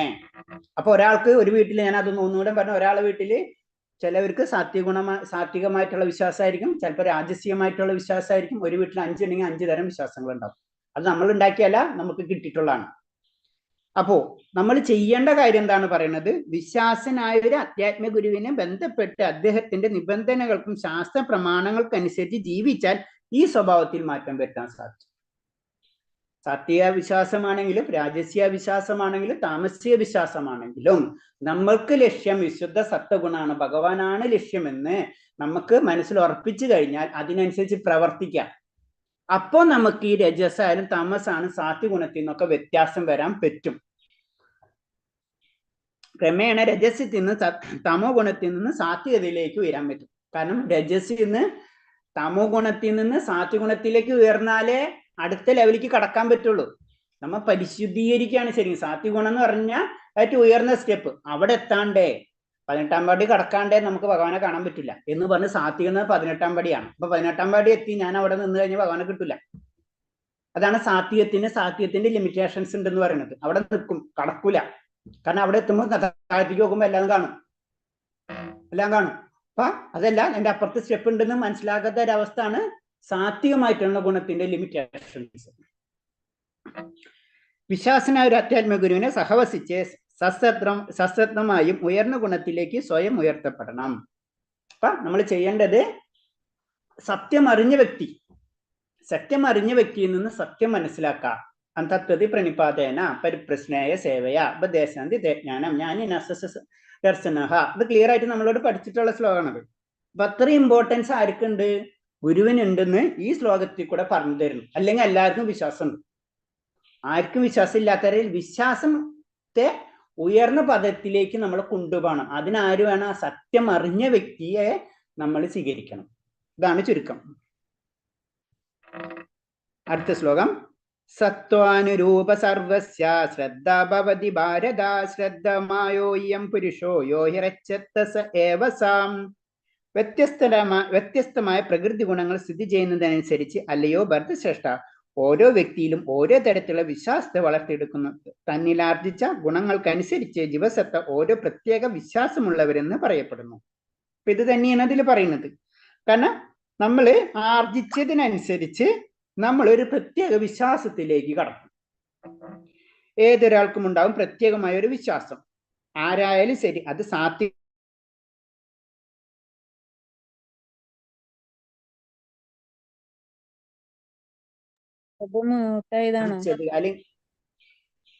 അല്ലെങ്കിൽ ഈ ജന്മത്തിൽ എന്താ ആർജിച്ചത് അതിനനുസരിച്ച് എന്തായിരിക്കും നമ്മുടെ സാത്വിക, രാജസിക, പിന്നെ താമസിക വിശ്വാസങ്ങൾ എന്നാ പറയുന്നത്. ഇപ്പൊ നമുക്കറിയാം, നമ്മുടെ നാട്ടിൽ തന്നെ ജനറൽ ആയിട്ട് അറിയാം, ചിലര് വളരെ നീചമായിട്ടുള്ള കർമ്മങ്ങൾ ചെയ്യുന്നവരെ നമുക്കറിയാവുന്നതാണ്. അപ്പൊ അതാണ് അവർ ആർജിച്ചത്. അതാണ്, അതിൽ നിന്ന് അവർക്ക് കടക്കാൻ വളരെ ബുദ്ധിമുട്ടാണ്. അവർ ആർജിച്ച ഗുണങ്ങളാണ്. പക്ഷെ അവർക്കറിയാതെ തെറ്റാണ്, അത് ശരിയല്ല എന്ന് അവർക്ക് അറിഞ്ഞാൽ പക്ഷെ അവർക്ക് അതിലാ വിശ്വാസം. മനസ്സിലായ? അപ്പൊ ശരിക്കും നമുക്കത് കടക്കണമെങ്കിൽ നമ്മുടെ ആത്മീയഗുരുവിനെ കണക്ട് ചെയ്ത് ഏറ്റവും ഉയർന്നതായിട്ടുള്ള ആ സത്യത്തെ മനസ്സിലാക്കാൻ പരിശ്രമിക്കണം. അല്ലെങ്കിൽ അവർക്ക് അതിൽ നിന്ന് കിട്ടുന്നുണ്ടാവും, അവിടെ അത് ഹാപ്പിയാണ് അവര്. തന്റെ പ്രത്യേക വിശ്വാസം അനുസരിച്ച് ആ മനുഷ്യൻ ചില വ്യക്തികളുമായി സഹവസിക്കുകയും ചെയ്യും. അപ്പൊ നമ്മുടെ വിശ്വാസം എന്താണ്, അതിനനുസരിച്ചുള്ള സഹവാസം നമുക്ക് ലഭിക്കും. അല്ലെ? വളരെ സിമ്പിളാണ്. ഇപ്പൊ ഒരു ഡോക്ടർ ഉണ്ടെങ്കിൽ ഡോക്ടർമാരുടെ സർക്കിളിലേക്ക് പോകും. അപ്പൊ രാജസ്യമായിട്ടുള്ള വ്യക്തികൾ ഉണ്ടെങ്കിൽ രാജസ്യമായിട്ടുള്ള വിശ്വാസത്തിൽ വരും. അപ്പൊ അങ്ങനത്തെ വിശ്വാസികളായിട്ട് അവർ ബന്ധപ്പെടും. കാരണം അവർക്ക് കംഫർട്ട് സോൺ അതൊന്നും. അപ്പൊ അതിൽ നിന്ന് കടക്കാൻ ഉദ്ദേശിക്കില്ല, അവർ അതിൻ്റെ ഉള്ളിൽ തന്നെ നിൽക്കുന്ന പറയുന്നത്. നമ്മൾ മൗലികമായി ഭൗതിക ത്രികോണങ്ങൾക്ക് അതീതരാണ്. എന്നാൽ പരമപുരുഷനായുള്ള ബന്ധം മറന്ന് ഭൗതിക പ്രകൃതി ഉണങ്ങുമ്പോൾ ബദ്ധനായി പ്രകൃതിയുടെ വൈവിധ്യങ്ങൾക്ക് വഴങ്ങി തൻ്റെതായുള്ള വ്യക്തിത്വം സ്വയം സൃഷ്ടിക്കപ്പെടുന്നു. അതാണ് നമ്മൾ ഏറ്റവും ഉയർന്ന വ്യക്തിയാണ്. ഏത്? സത്വഗുണത്തിലേക്ക്, അതായത് വിശുദ്ധ സത്വഗുണത്തിലുള്ള വ്യക്തിയാണ്. ആ വിശുദ്ധ സത്വഗുണത്തിലുള്ള വ്യക്തി നമ്മൾ താഴ്ത്തിക്ക് ഇറങ്ങിയപ്പോഴാണ് നമുക്ക് ഈ രജസം വന്നത്, അതേപോലെ തന്നെ സത്വം വന്നത്, താമസം വന്നത്, നമ്മളെ വിശ്വാസങ്ങളൊക്കെ മാറി മറയുന്നത്. അപ്പൊ തൻ്റെതായ വ്യക്തിത്വം സ്വയം സൃഷ്ടിക്കും. അപ്പൊ നമ്മൾ ഇറങ്ങിയിട്ട് ഞാൻ അതാണെന്ന് ഞാൻ ചിന്തിക്കുകയാണ് ചെയ്യുന്നത്. അത് മനസ്സിലാക്കണം. അതായത് ഇപ്പൊ പലപ്പോഴും ഞാൻ പറഞ്ഞിട്ടുണ്ട്. കാരണം നമ്മളിപ്പോ ഒരു കുട്ടി നല്ല കുട്ടിയായിരിക്കും, വീട്ടിൽ നല്ല കാര്യങ്ങളൊക്കെ ചെയ്തുകൊണ്ടിരിക്കും. അവൻ ചിലപ്പോ വേറെ സ്ഥലത്തേക്ക് പോയി അവിടെ ചെന്ന് അവിടുത്തെ കൂട്ടുകെട്ട് വിട്ട് പിന്നെ അവന്റെ ചിന്താഗതി ആ ലോകമായിട്ട് മാറവന്. നമ്മളെ കുടുംബ പശ്ചാത്തലമായിരിക്കില്ല അവന്റെ ചിന്താഗതി തന്നെ മാറും. അവ ഏത് കൂട്ടുകെട്ടിലാണ് പെട്ടത് ചിലപ്പോൾ ബെറ്റർ ആണ്, നല്ലൊരു കൂട്ടുകെട്ടാണെന്ന് വെച്ച് കഴിഞ്ഞാൽ അതേ രീതിയിൽ അവന്റെ ഇത് മാറും, ക്യാരക്ടർ മാറും. അല്ല അങ്ങനത്തെ താഴത്തേക്കുള്ള ലെവലാണെന്ന് വെച്ച് കഴിഞ്ഞാൽ അതേ രീതിയിൽ മാറും. എന്നതുപോലെ നമ്മൾ നല്ലൊരു കുടുംബത്തിലേക്ക് വന്നിട്ട് നമ്മൾ ഈ പ്രകൃതിയുടെ ചീത്ത കൂട്ടുകെട്ടിൽ പെട്ടിരിക്കുകയാണ്. അപ്പൊ ആ കൂട്ടുകെട്ടിന് ജനറൽ ആയിട്ട് 3ആയിട്ട് തിരിച്ചിരിക്കുന്നു മാത്രമേ ഉള്ളൂ. സത്ത്, രജസ്, തമസ്. നമ്മൾ ഏതിൽ ചെന്നപ്പെട്ട് അതാണ് ഞാൻ എന്ന് എനിക്ക് തോന്നും. ഞാൻ പഴയതും മറന്നുപോകും, എൻ്റെ കുടുംബ പശ്ചാത്തലം ഞാൻ മറന്നുപോകും. അതാണ് ഇവിടെ പറയുന്നത്, പരമപുരുഷനായിട്ടുള്ള ബന്ധം മറക്കാണ് നമ്മൾ ചെയ്യുന്നത്.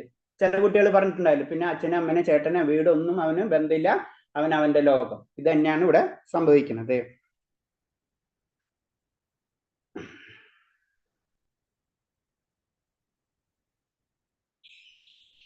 ഓക്കെ,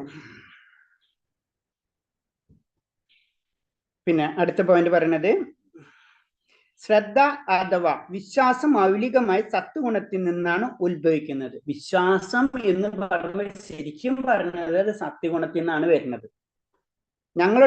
ഒരാളുടെ വിശ്വാസം ഒരു ദേവനിലോ ദേവനിലാക്കപ്പെട്ടവനിലോ ഒരു ഭാവന സൃഷ്ടിയിലാവട്ടെ ദൃഢവും പ്രബലവുമാണെങ്കിൽ ഭൗതികവും സാത്വികവുമായ കർമ്മങ്ങൾക്ക് കാരണമായി തീരും. ദേവനിലോ എന്ന് പറഞ്ഞിട്ടുണ്ട്. അപ്പൊ അറ്റ്ലീസ്റ്റ് ദേവന്മാരെങ്കിലും പൂജിക്കേണ്ട ലെവലിലേക്ക് എത്തിക്കഴിഞ്ഞാൽ നമുക്ക് എന്താണ് സാത്വിക ഗുണങ്ങൾ കിട്ടും.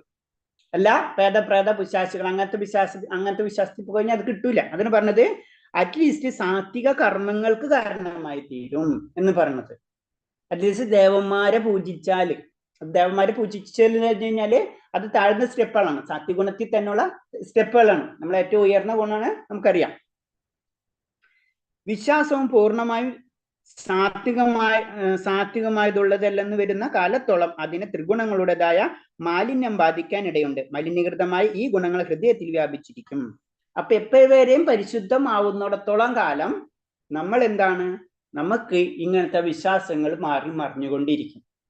എപ്പോഴേ പരിശുദ്ധീകരിക്കുന്നിടത്തോളം, അതായത് സാത്വിക ഗുണത്തിലേക്ക് കടക്കുന്നിടത്തോളം കാലം, പരിപൂർണ സാത്വിക ഗുണത്തിലേക്ക് കടക്കുന്നിടത്തോളം കാലം നമുക്ക് ഈ പ്രശ്നങ്ങൾ ഉണ്ടായിരുന്നു. അപ്പൊ സാത്വിക ഗുണത്തിൽ കടന്നു എന്ന് വെച്ച് കഴിഞ്ഞാൽ അവിടെ എത്തിയില്ല. 18 പടി എത്തി എന്ന് വെച്ചാൽ അവിടെ എത്തിയിട്ടില്ല, നമ്മൾ അപ്പുറത്തേക്ക് കടക്കണം. ലോകത്തിലെ പല വിധത്തിലുള്ള വിശ്വാസങ്ങളും അവയെ മുൻനിർത്തിക്കൊണ്ട് വ്യത്യസ്ത മതങ്ങളും ഉള്ളതായി കണക്കാക്കാം. അപ്പൊ മതം എന്താണെന്ന് ഇപ്പൊ മനസ്സിലായി. അപ്പൊ മതം അതാണ്. കാരണം എന്താ വെച്ചാൽ ഓരോരുത്തരും ആർജിച്ച കർമ്മങ്ങൾക്കനുസരിച്ച് അവന് അത് ഇഷ്ടമായിട്ട് തോന്നും, അവൻ അതിലേക്ക് മാറും. യഥാർത്ഥത്തിൽ മതവിശ്വാസത്തിന്റെ ശുദ്ധ സാത്വികതയിലുള്ളതാണ്. ശരിക്കും എന്താ മതം എന്ന് പറയുമ്പോൾ അതിന്റെ ലക്ഷ്യം, പരമമായ ലക്ഷ്യം എന്ന് പറഞ്ഞത് ഭഗവാൻ, ആ പരമമായ ചൈതന്യം, സച്ചിദാനന്ദ വിഗ്രഹ, പരമമായ ശാശ്വതമായിട്ടുള്ള ആ വിജ്ഞാനമായ ആനന്ദമാണ്. അതാണ് ശരിക്കും മതത്തിന്റെ സത്തം എന്നാ പറയാണ്. ഹൃദയത്തിലെ മാലിന്യബാധ അനുസരിച്ച് വ്യത്യസ്ത മതപ്രമാണങ്ങളെ നാം സ്വീകരിക്കുകയാണ്. പലതരത്തിലുള്ള മതങ്ങളുണ്ട്, പലതരത്തിലുള്ള വിശ്വാസങ്ങളുണ്ട്. നമ്മുടെ മാലിന്യം എങ്ങനെയാണോ അതിനനുസരിച്ചാണ് നമ്മൾ ഓരോ മതങ്ങളെയും സ്വീകരിക്കുന്നത്, അല്ലെങ്കിൽ ഓരോ വിശ്വാസങ്ങളെയും നമ്മൾ സ്വീകരിക്കുന്നത്. വിവിധ വിശ്വാസങ്ങൾക്ക് അനുയോജ്യമായി വെവ്വേറെ ആരാധന ക്രമങ്ങളുണ്ട്. അപ്പൊ നമുക്കറിയാം, ഒരു ദേവന്മാരിൽ തന്നെ പലതരം പൂജകളുണ്ട് അല്ലെ. ഇപ്പൊ നമുക്ക് മുരുക ഭഗവാനെ പൂജിക്കുന്ന രീതിയല്ല ഗണപതിക്കുള്ളത്, ഗണപതിയുടെ സരസ്വതിക്കുള്ളത്, ഒക്കെ വ്യത്യസ്തമാണ് ആരാധന രീതികൾ. അതിൽ നിന്ന് കിട്ടുന്ന ഗുണങ്ങളും വ്യത്യസ്തമായിരിക്കും. കാരണം എനിക്ക് അതാണ് ഇഷ്ടം, അത് കാരണം ആ ദേവനെ ഞാൻ ആരാധിക്കുന്നു അല്ലെ. നമുക്ക് പഠിപ്പാണ് ഇമ്പോർട്ടൻസ്. അപ്പൊ നമുക്കറിയാം അല്ലെ, സരസ്വതിനെ ആരാധിക്കും. അപ്പൊ അതിന്റെ ആരാധന രീതികളുണ്ട്, അതിനെനിക്ക് വിശ്വാസമുണ്ട്. ആ ആരാധന രീതിയിൽ ഞാൻ അതേ രീതിയിൽ മുന്നിട്ട് പോകുമ്പോൾ ആ ദേവത എന്നെ പ്രസാദിച്ചിരിക്കും. അപ്പൊ അങ്ങനത്തെ കാര്യങ്ങൾ എനിക്ക് ലഭിച്ചിരിക്കും എന്നാ പറയുന്നത്. അപ്പൊ അത് സാത്വികമായിട്ടുള്ള ദേവസങ്കല്പം. അതുപോലെ രാജസികമായിട്ടുള്ള സങ്കല്പങ്ങളുണ്ട്, താമസികമായിട്ടുള്ള സങ്കല്പങ്ങളുണ്ട്. അതിന് വെവ്വേറെ രീതിയിലുള്ള ആരാധന ക്രമങ്ങളുണ്ട്. അപ്പൊ അത് ശരി, ഇത് തെറ്റെന്നല്ല പറയുന്നത്. അത് നമ്മൾ ഒരിക്കലും ചെയ്യരുത്. അവന് അതാണ് ഇഷ്ടം, അത്രേ ഉള്ളൂ. അപ്പൊ നമുക്കറിയാം, നമുക്ക് കോഴ്സ് പഠിക്കുമ്പോ ഏതാണ്, ബികോം ഉണ്ട്, അതുപോലെ തന്നെ സയൻസ് ഉണ്ട്, ഫിസിക്സ് ഉണ്ട്, കെമിസ്ട്രി ഉണ്ട്, പലതുണ്ട്. ഓരോരുത്തർക്കും ഓരോ ചോയ്സും. അവന് ഏത് വേണമെങ്കിലും എടുക്കാം. ഭഗവാൻ ഇതിനു വേണ്ടിയിട്ടാണ് ഇങ്ങോട്ട് വിട്ടിട്ടുള്ളത്. നമ്മൾക്ക് ഭഗവാൻ വിട്ടല്ല, നമുക്ക് വാശി പിടിച്ച് നമുക്ക് ഇങ്ങോട്ട് പോന്നിട്ടുള്ളതാണ്. പിന്നെ ഭഗവാൻ അതിൽ കയറില്ല, നമ്മളാണ് പിന്നെ സെലക്ട് ചെയ്യണത്. നമുക്കത് ഇഷ്ടം തോന്നി കുറച്ചാൾ അതിൽ പോയി. ചില കുട്ടികൾ പഠിച്ചിട്ടുണ്ടാവില്ലേ, കുറെ നാൾ ബികോം പഠിക്കും, അത് കഴിഞ്ഞിട്ട് കുറച്ചാകുമ്പോൾ ഫിസിക്സ് പഠിക്കും, ഇങ്ങനെ ചാടി മറിഞ്ഞ് നടന്നുകൊണ്ടിരിക്കും. ഈ അവസ്ഥ തന്നെയാണ് നമ്മുടേത്. ഭഗവാൻ അതിൽ യാതൊരു, അതാണ് പറഞ്ഞ കർമ്മബലങ്ങളോ ഇവിടുത്തെ കാര്യങ്ങൾ ഭഗവാന് യാതൊരു ബന്ധവുമില്ല, നമ്മൾ പറഞ്ഞിട്ടുള്ളതാണ്. ഹരേ കൃഷ്ണ. അപ്പൊ വെവ്വേറെ ആരാധന ക്രമങ്ങളുണ്ട് എന്ന് പറയണം. അടുത്തത് യജ്ഞദേ സാത്വിക ദേവാൻ യക്ഷാരക്ഷാസി രാജസ പ്രേതാൻ ഭൂതഗണശ്ചേന യജ്ജന്തേ താമസം ജനാം. സാത്വികരായ ജനങ്ങൾ ദേവന്മാരെയും രാജസിക സ്വഭാവികൾ ആസുരന്മാരെയും തമോ ഗുണപ്രധാനികൾ ഭൂതപ്രേതങ്ങളെയും ആരാധിക്കുന്നു. അപ്പൊ ആര് ഇതിൽ തന്നെ നമുക്ക് മനസ്സിലാക്കാം, ഒരു വ്യക്തി രാജസ്യ ഗുണമുള്ളവനാണോ, ഒരു വ്യക്തി താമസ്യ ഗുണമുള്ളവനാണോ. താമസ്യ ഗുണമുള്ളവൻ തീർച്ചയായിട്ടും ദേവനെ ആരാധിക്കില്ല, അവൻ ആരാധിക്കുന്നത് ഭൂതപ്രേത പിശാചുക്കളെ ആയിരിക്കും എന്നാ പറയുന്നത്.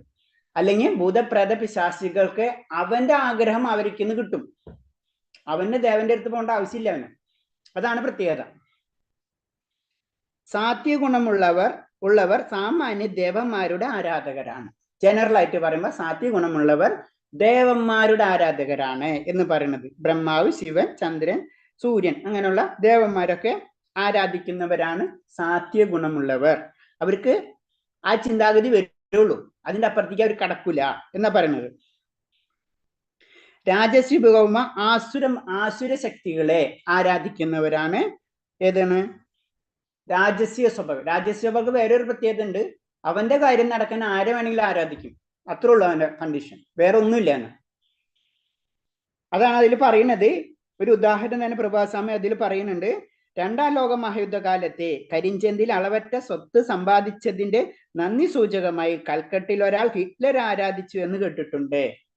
ഹിറ്റ്ലറെ വേണമെങ്കിൽ ആരാധിക്കും, സിനിമ നടീനെയും സിനിമ നടന്മാരെയും ആരാധിക്കും, അവന്റെ കാര്യം നടക്കാൻ വേണ്ടി ആരെ വേണമെങ്കിലും ആരാധിക്കും.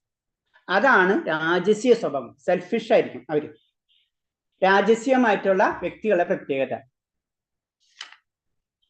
രജോ തമോ ഗുണ സ്വഭാവികൾ പ്രതാപിയായ ഒരു മനുഷ്യന് ഈശ്വരൻ എന്ന് കരുതപ്പെടുന്നു. രജോ തമോ ഗുണമുള്ളവർ മനുഷ്യരെ പോലും ആരാധിക്കും. അവന് അവൻ്റെതായ കഴിവുകൾ കുറെ ഉണ്ടെങ്കിൽ അവനെ ഇപ്പം നമുക്കറിയാം പല ആരാധകരുണ്ട്, ഇപ്പം ഫാൻസ് അസോസിയേഷൻസ്, ഇതൊക്കെ ഈ കാറ്റഗറിയിലുള്ളവരാണ്. ഈശ്വരൻ എന്ന് കരുതി അവരെ സേവിച്ചാലും ഈശ്വരനെ സേവിക്കുന്ന ബലമുണ്ട് എന്നാണ് അവരുടെ വിചാരം. അതാണ് പ്രത്യേകത. അവർക്ക് ഭയങ്കര വിശ്വാസമാണ്. എന്തിനു ഭഗവാൻ, ആളെന്നെ എന്റെ ഭഗവാൻ നമ്മൾ പലപ്പോഴും കേട്ടോ, ആളാണ് എന്റെ ഭഗവാൻ. ഇത് തന്നെയാണ് ഈ രജോ തമ സ്വഭാവമുള്ളവരെ പ്രത്യേകത എന്ന് പറയാണ്. പിന്നെ ചില ആൾക്കാർ തമോ ഗുണമുള്ളവരെ പറ്റി പറയാണ്. ചില ആൾക്കാർ മരിച്ചവരുടെ ശവകുടീരങ്ങളിൽ അർച്ചന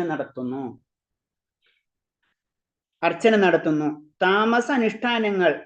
പിന്നെ ഭാരതത്തിലെ ചില വിദൂര ഗ്രാമങ്ങളിൽ പ്രേത ഉപാസകരുണ്ട്. ഇപ്പോഴും പ്രേത ഉപാസകർ ഉണ്ട്. അതൊക്കെ തമോ ഗുണം. പ്രത്യേകിച്ച് നോർത്ത് ഇന്ത്യൻസിന് ഇപ്പോഴും ഉണ്ട്. UP ആ ഭാഗത്തൊക്കെ പോയി കഴിഞ്ഞാലും ഇതിനോടൊക്കെ ബന്ധപ്പെട്ട് പലതും നമുക്ക് കാണാം.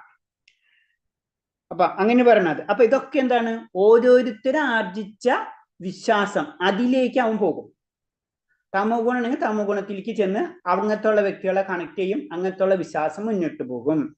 ശരിക്കും പറയുന്നത് എന്താണ്, ഭാഗവതം പറയണത് സത്തം വിശുദ്ധം വാസുദേവ ശബ്ദിതം. വിശുദ്ധ സത്ത് അവസ്ഥയിലുള്ളവർ വാസുദേവനെ ആരാധിക്കുന്നു. അപ്പൊ ഏറ്റവും ഉയർന്ന വ്യക്തി അവൻ ആരെ ആരാധിക്കുക, അത് വാസുദേവനെ ആയിരിക്കും. അത് ഭാഗവതത്തിൽ പറയണത് 4-ാം സ്കന്ധം 3-ാം അധ്യായം 23-ാമത്തെ ശ്ലോകത്തില് അത് പറഞ്ഞു തരുന്നുണ്ട്. ഹരേ കൃഷ്ണ.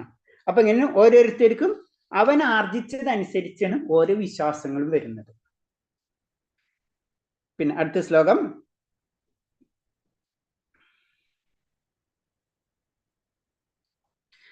അശാസ്ത്രവിഹിതം ഘോരം തപ്പന്ത്യേ യേ തപോജന ദം അഹങ്കാര സംയുക്ത കാമരാഗബലാനിത കർഷയന്ത ശരീരസ്ഥം ഭൂതഗ്രാമ ചേതസ മാം ചൈവാന്ത ശരീരസ്ഥം താൻ വിദ്യാനുസുര നിശ്ചയാൻ. കാമം, ആസക്തി എന്നിവയാൽ പ്രേരിതരായി അഹംഭാവത്തോടുകൂടി സ്വശരീരത്തിലെ ഭൗതിക മൂലങ്ങളെയും ശരീരത്തിൽ കൂടി കുടികൊള്ളുന്ന പരമാത്മാവിനെ ദ്രോഹിച്ചുകൊണ്ട് ശാസ്ത്ര നിർദ്ദിഷ്ടമല്ലാത്ത കഠിന തപസ് അനുഷ്ഠിക്കുന്ന വിഡ്ഢികൾ അസുരന്മാരാണ്. അപ്പൊ നമുക്ക് ആഗ്രഹങ്ങൾ നിറവേറ്റുന്നതിന് വേണ്ടി നമ്മൾ അതിനു വേണ്ടി എന്തും ചെയ്യാം.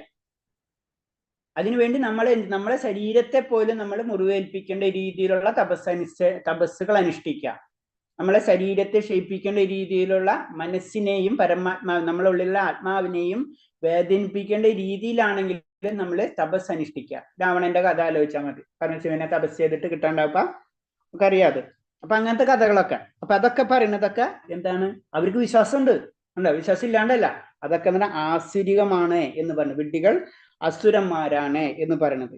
ശാസ്ത്രവിഹിതങ്ങളല്ലാത്ത സ്വയം കൃത്യങ്ങളോട് കടുത്ത തപോവൃത്തങ്ങൾ ആചരിച്ചു പോരുന്നവരുണ്ട്. ഇവരൊക്കെ ശാസ്ത്രങ്ങളിൽ പറഞ്ഞിട്ടുള്ളതല്ല. അതൊക്കെ അവരെന്താണ്, അവരുടേതായ രീതിയിൽ അവരാർജിച്ച രീതിയിൽ അവരെ വിശ്വാസങ്ങൾ അവർ കെട്ടിപ്പടുക്കുകയാണ് ചെയ്യുന്നത്. മിഥ്യാഹങ്കാരങ്ങൾ കൊണ്ടും കാമം കൊണ്ടും ദുരഭിമാനത്താലും ഭൗതിക ഭോഗങ്ങളുള്ള അത്യാസക്തി കൊണ്ടും വാസ്തവത്തിൽ അവരിങ്ങനെയെല്ലാം ചെയ്യുന്നത്. അപ്പൊ ഒരു കാര്യം ലഭിക്കുന്നതിന് വേണ്ടി എന്തെല്ലാം മാർഗങ്ങൾ സ്വീകരിക്കുമോ അതെല്ലാ മാർഗങ്ങളും സ്വീകരിക്കും. തപസ്സാണെങ്കിൽ തപസ് ചെയ്യാം, ഒരാൾ ഉപദ്രവിക്കണമെങ്കിൽ ഒരാൾ ഉപദ്രവിക്കാം, എന്താണ് ദാനം ചെയ്യണമെങ്കിൽ ദാനം ചെയ്യാം, യജ്ഞം ചെയ്യണമെങ്കിൽ യജ്ഞം ചെയ്യാം, എന്ത് വേണമെങ്കിലും എൻ്റെ ആഗ്രഹം തീർക്കണം. അതാണ് ആസുര്യ സ്വഭാവം. അത് രജോ തമോ ഗുണമുള്ളവരുടെ പ്രത്യേകതകൾ അതായിരിക്കും. അവരെ വിശ്വാസം അങ്ങനെ തന്നെയായിരിക്കും. ചിലപ്പോൾ ഉപവാസം അനുഷ്ഠിക്കാനും മരണത്തിലെത്തിച്ചേക്കാം. ഇത്തരം പ്രവൃത്തികളെ ഭഗവാൻ അനുകൂലിക്കുന്നില്ല.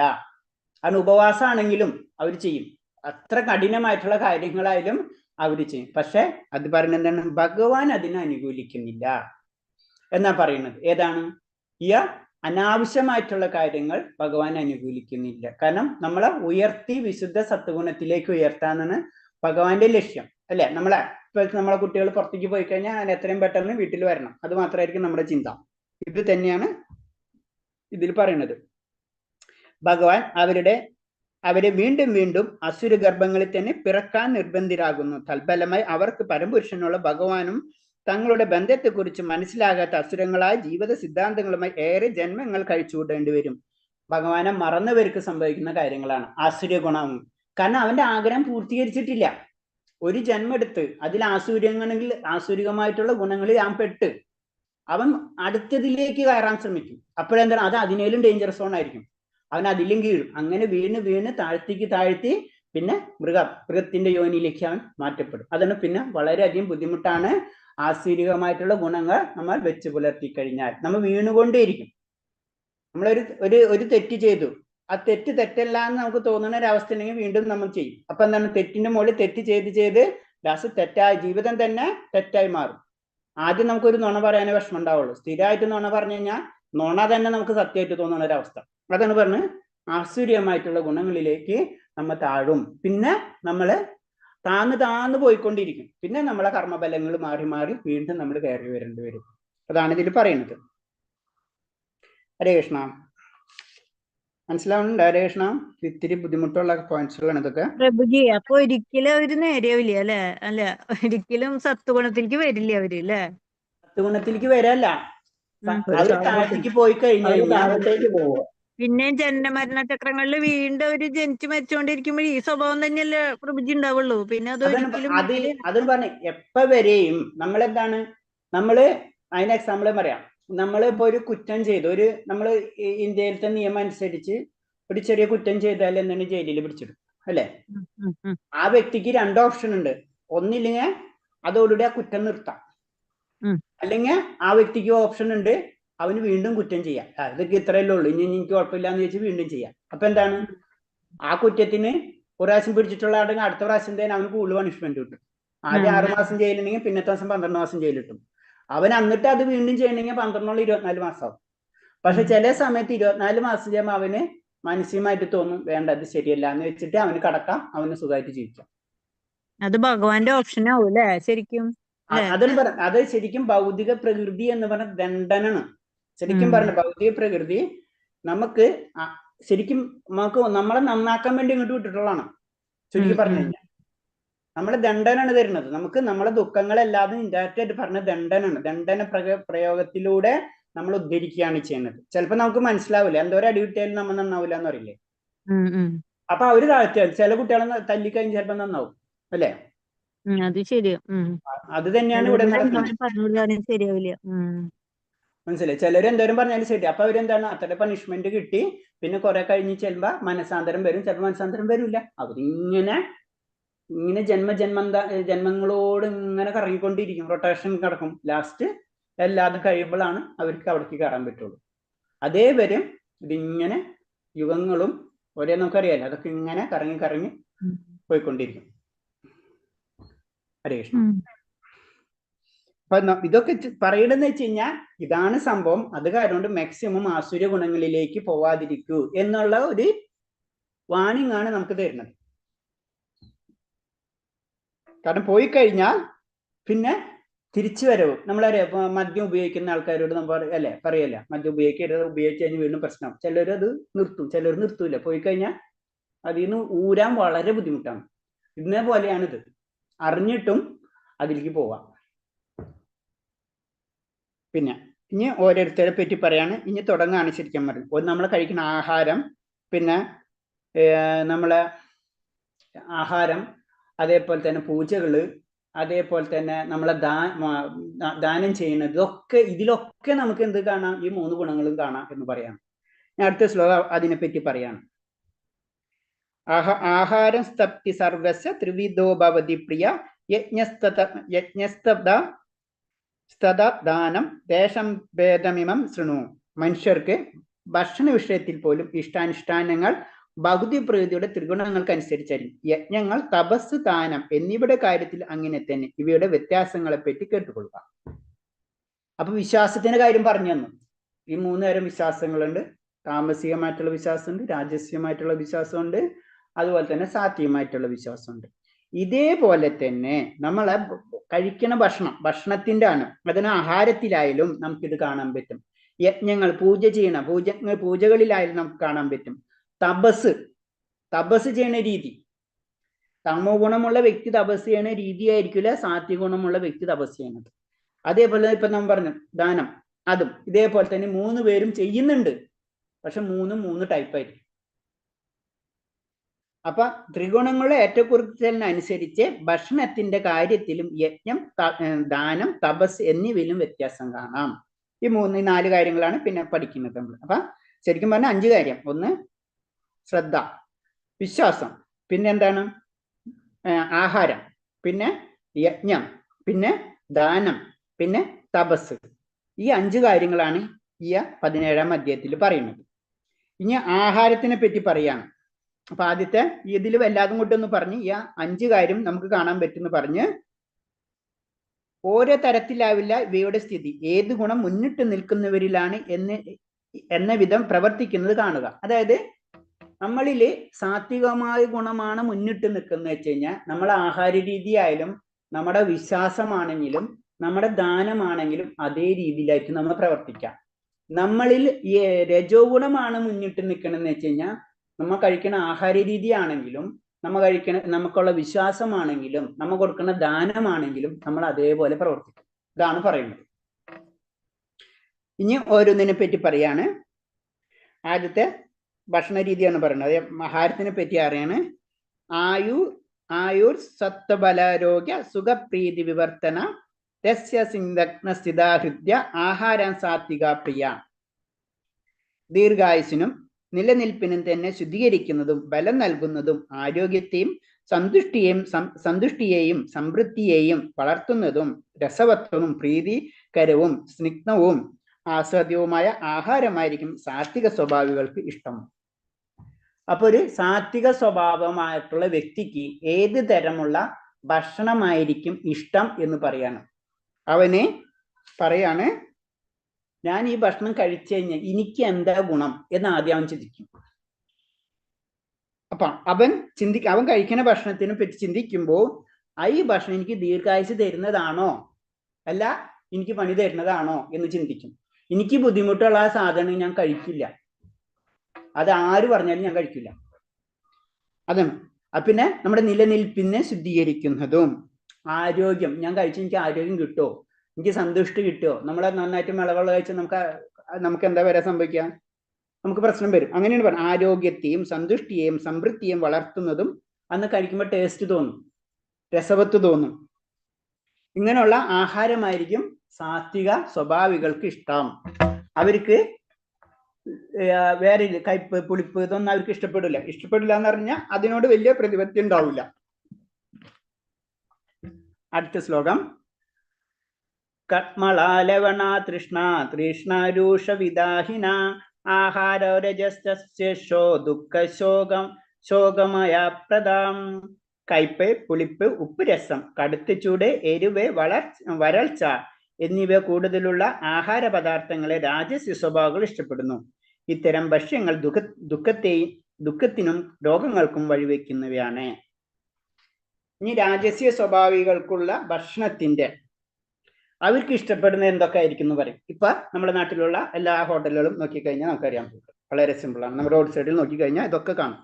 കയ്പ്, പുളിപ്പ്, ഉപ്പ്, രസം, കടുത്ത ചൂട്, എരിവ്, വരൾച്ച ഇതൊക്കെയാണ്. അങ്ങനത്തെ ഉള്ള ആഹാര പദാർത്ഥങ്ങളായിരിക്കും രാജസ്യ സ്വഭാവർക്ക് ഇഷ്ടപ്പെടാ. അത് എന്താണ് അതിന്റെ പ്രശ്നം അറിയാം.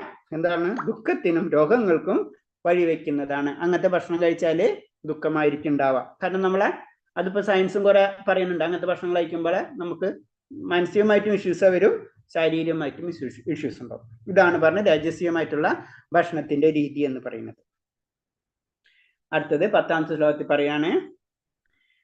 യാതയമം ഗദ്ദരസം ഭൂതിപുരുഷിതം ചായതേ ഉച്ഛിഷ്ടമഭിചാഭ്യദ്യം ഭോജനം താമസം പ്രിയം. 3 മണിക്കൂറിന് മുന്നേ പാകം ചെയ്തതും സ്വാദ് നഷ്ടപ്പെട്ടതും ദുർഗന്ധമുള്ളതും ഉച്ഛിഷ്ടം തൊടാൻ കൊള്ളാത്തതുമായ ഭക്ഷണങ്ങളാണ് താമസി സ്വഭാവികൾ ഇഷ്ടപ്പെടുന്നത്. ഇപ്പൊ ചുരുക്കി പറഞ്ഞു കഴിഞ്ഞാൽ നാളെ തൊട്ട് നമ്മളെ വീട്ടില് ഫ്രിഡ്ജ് വെക്കാൻ പാടില്ല. ഹരേ കൃഷ്ണ. അപ്പൊ അതാണ് പ്രശ്നം.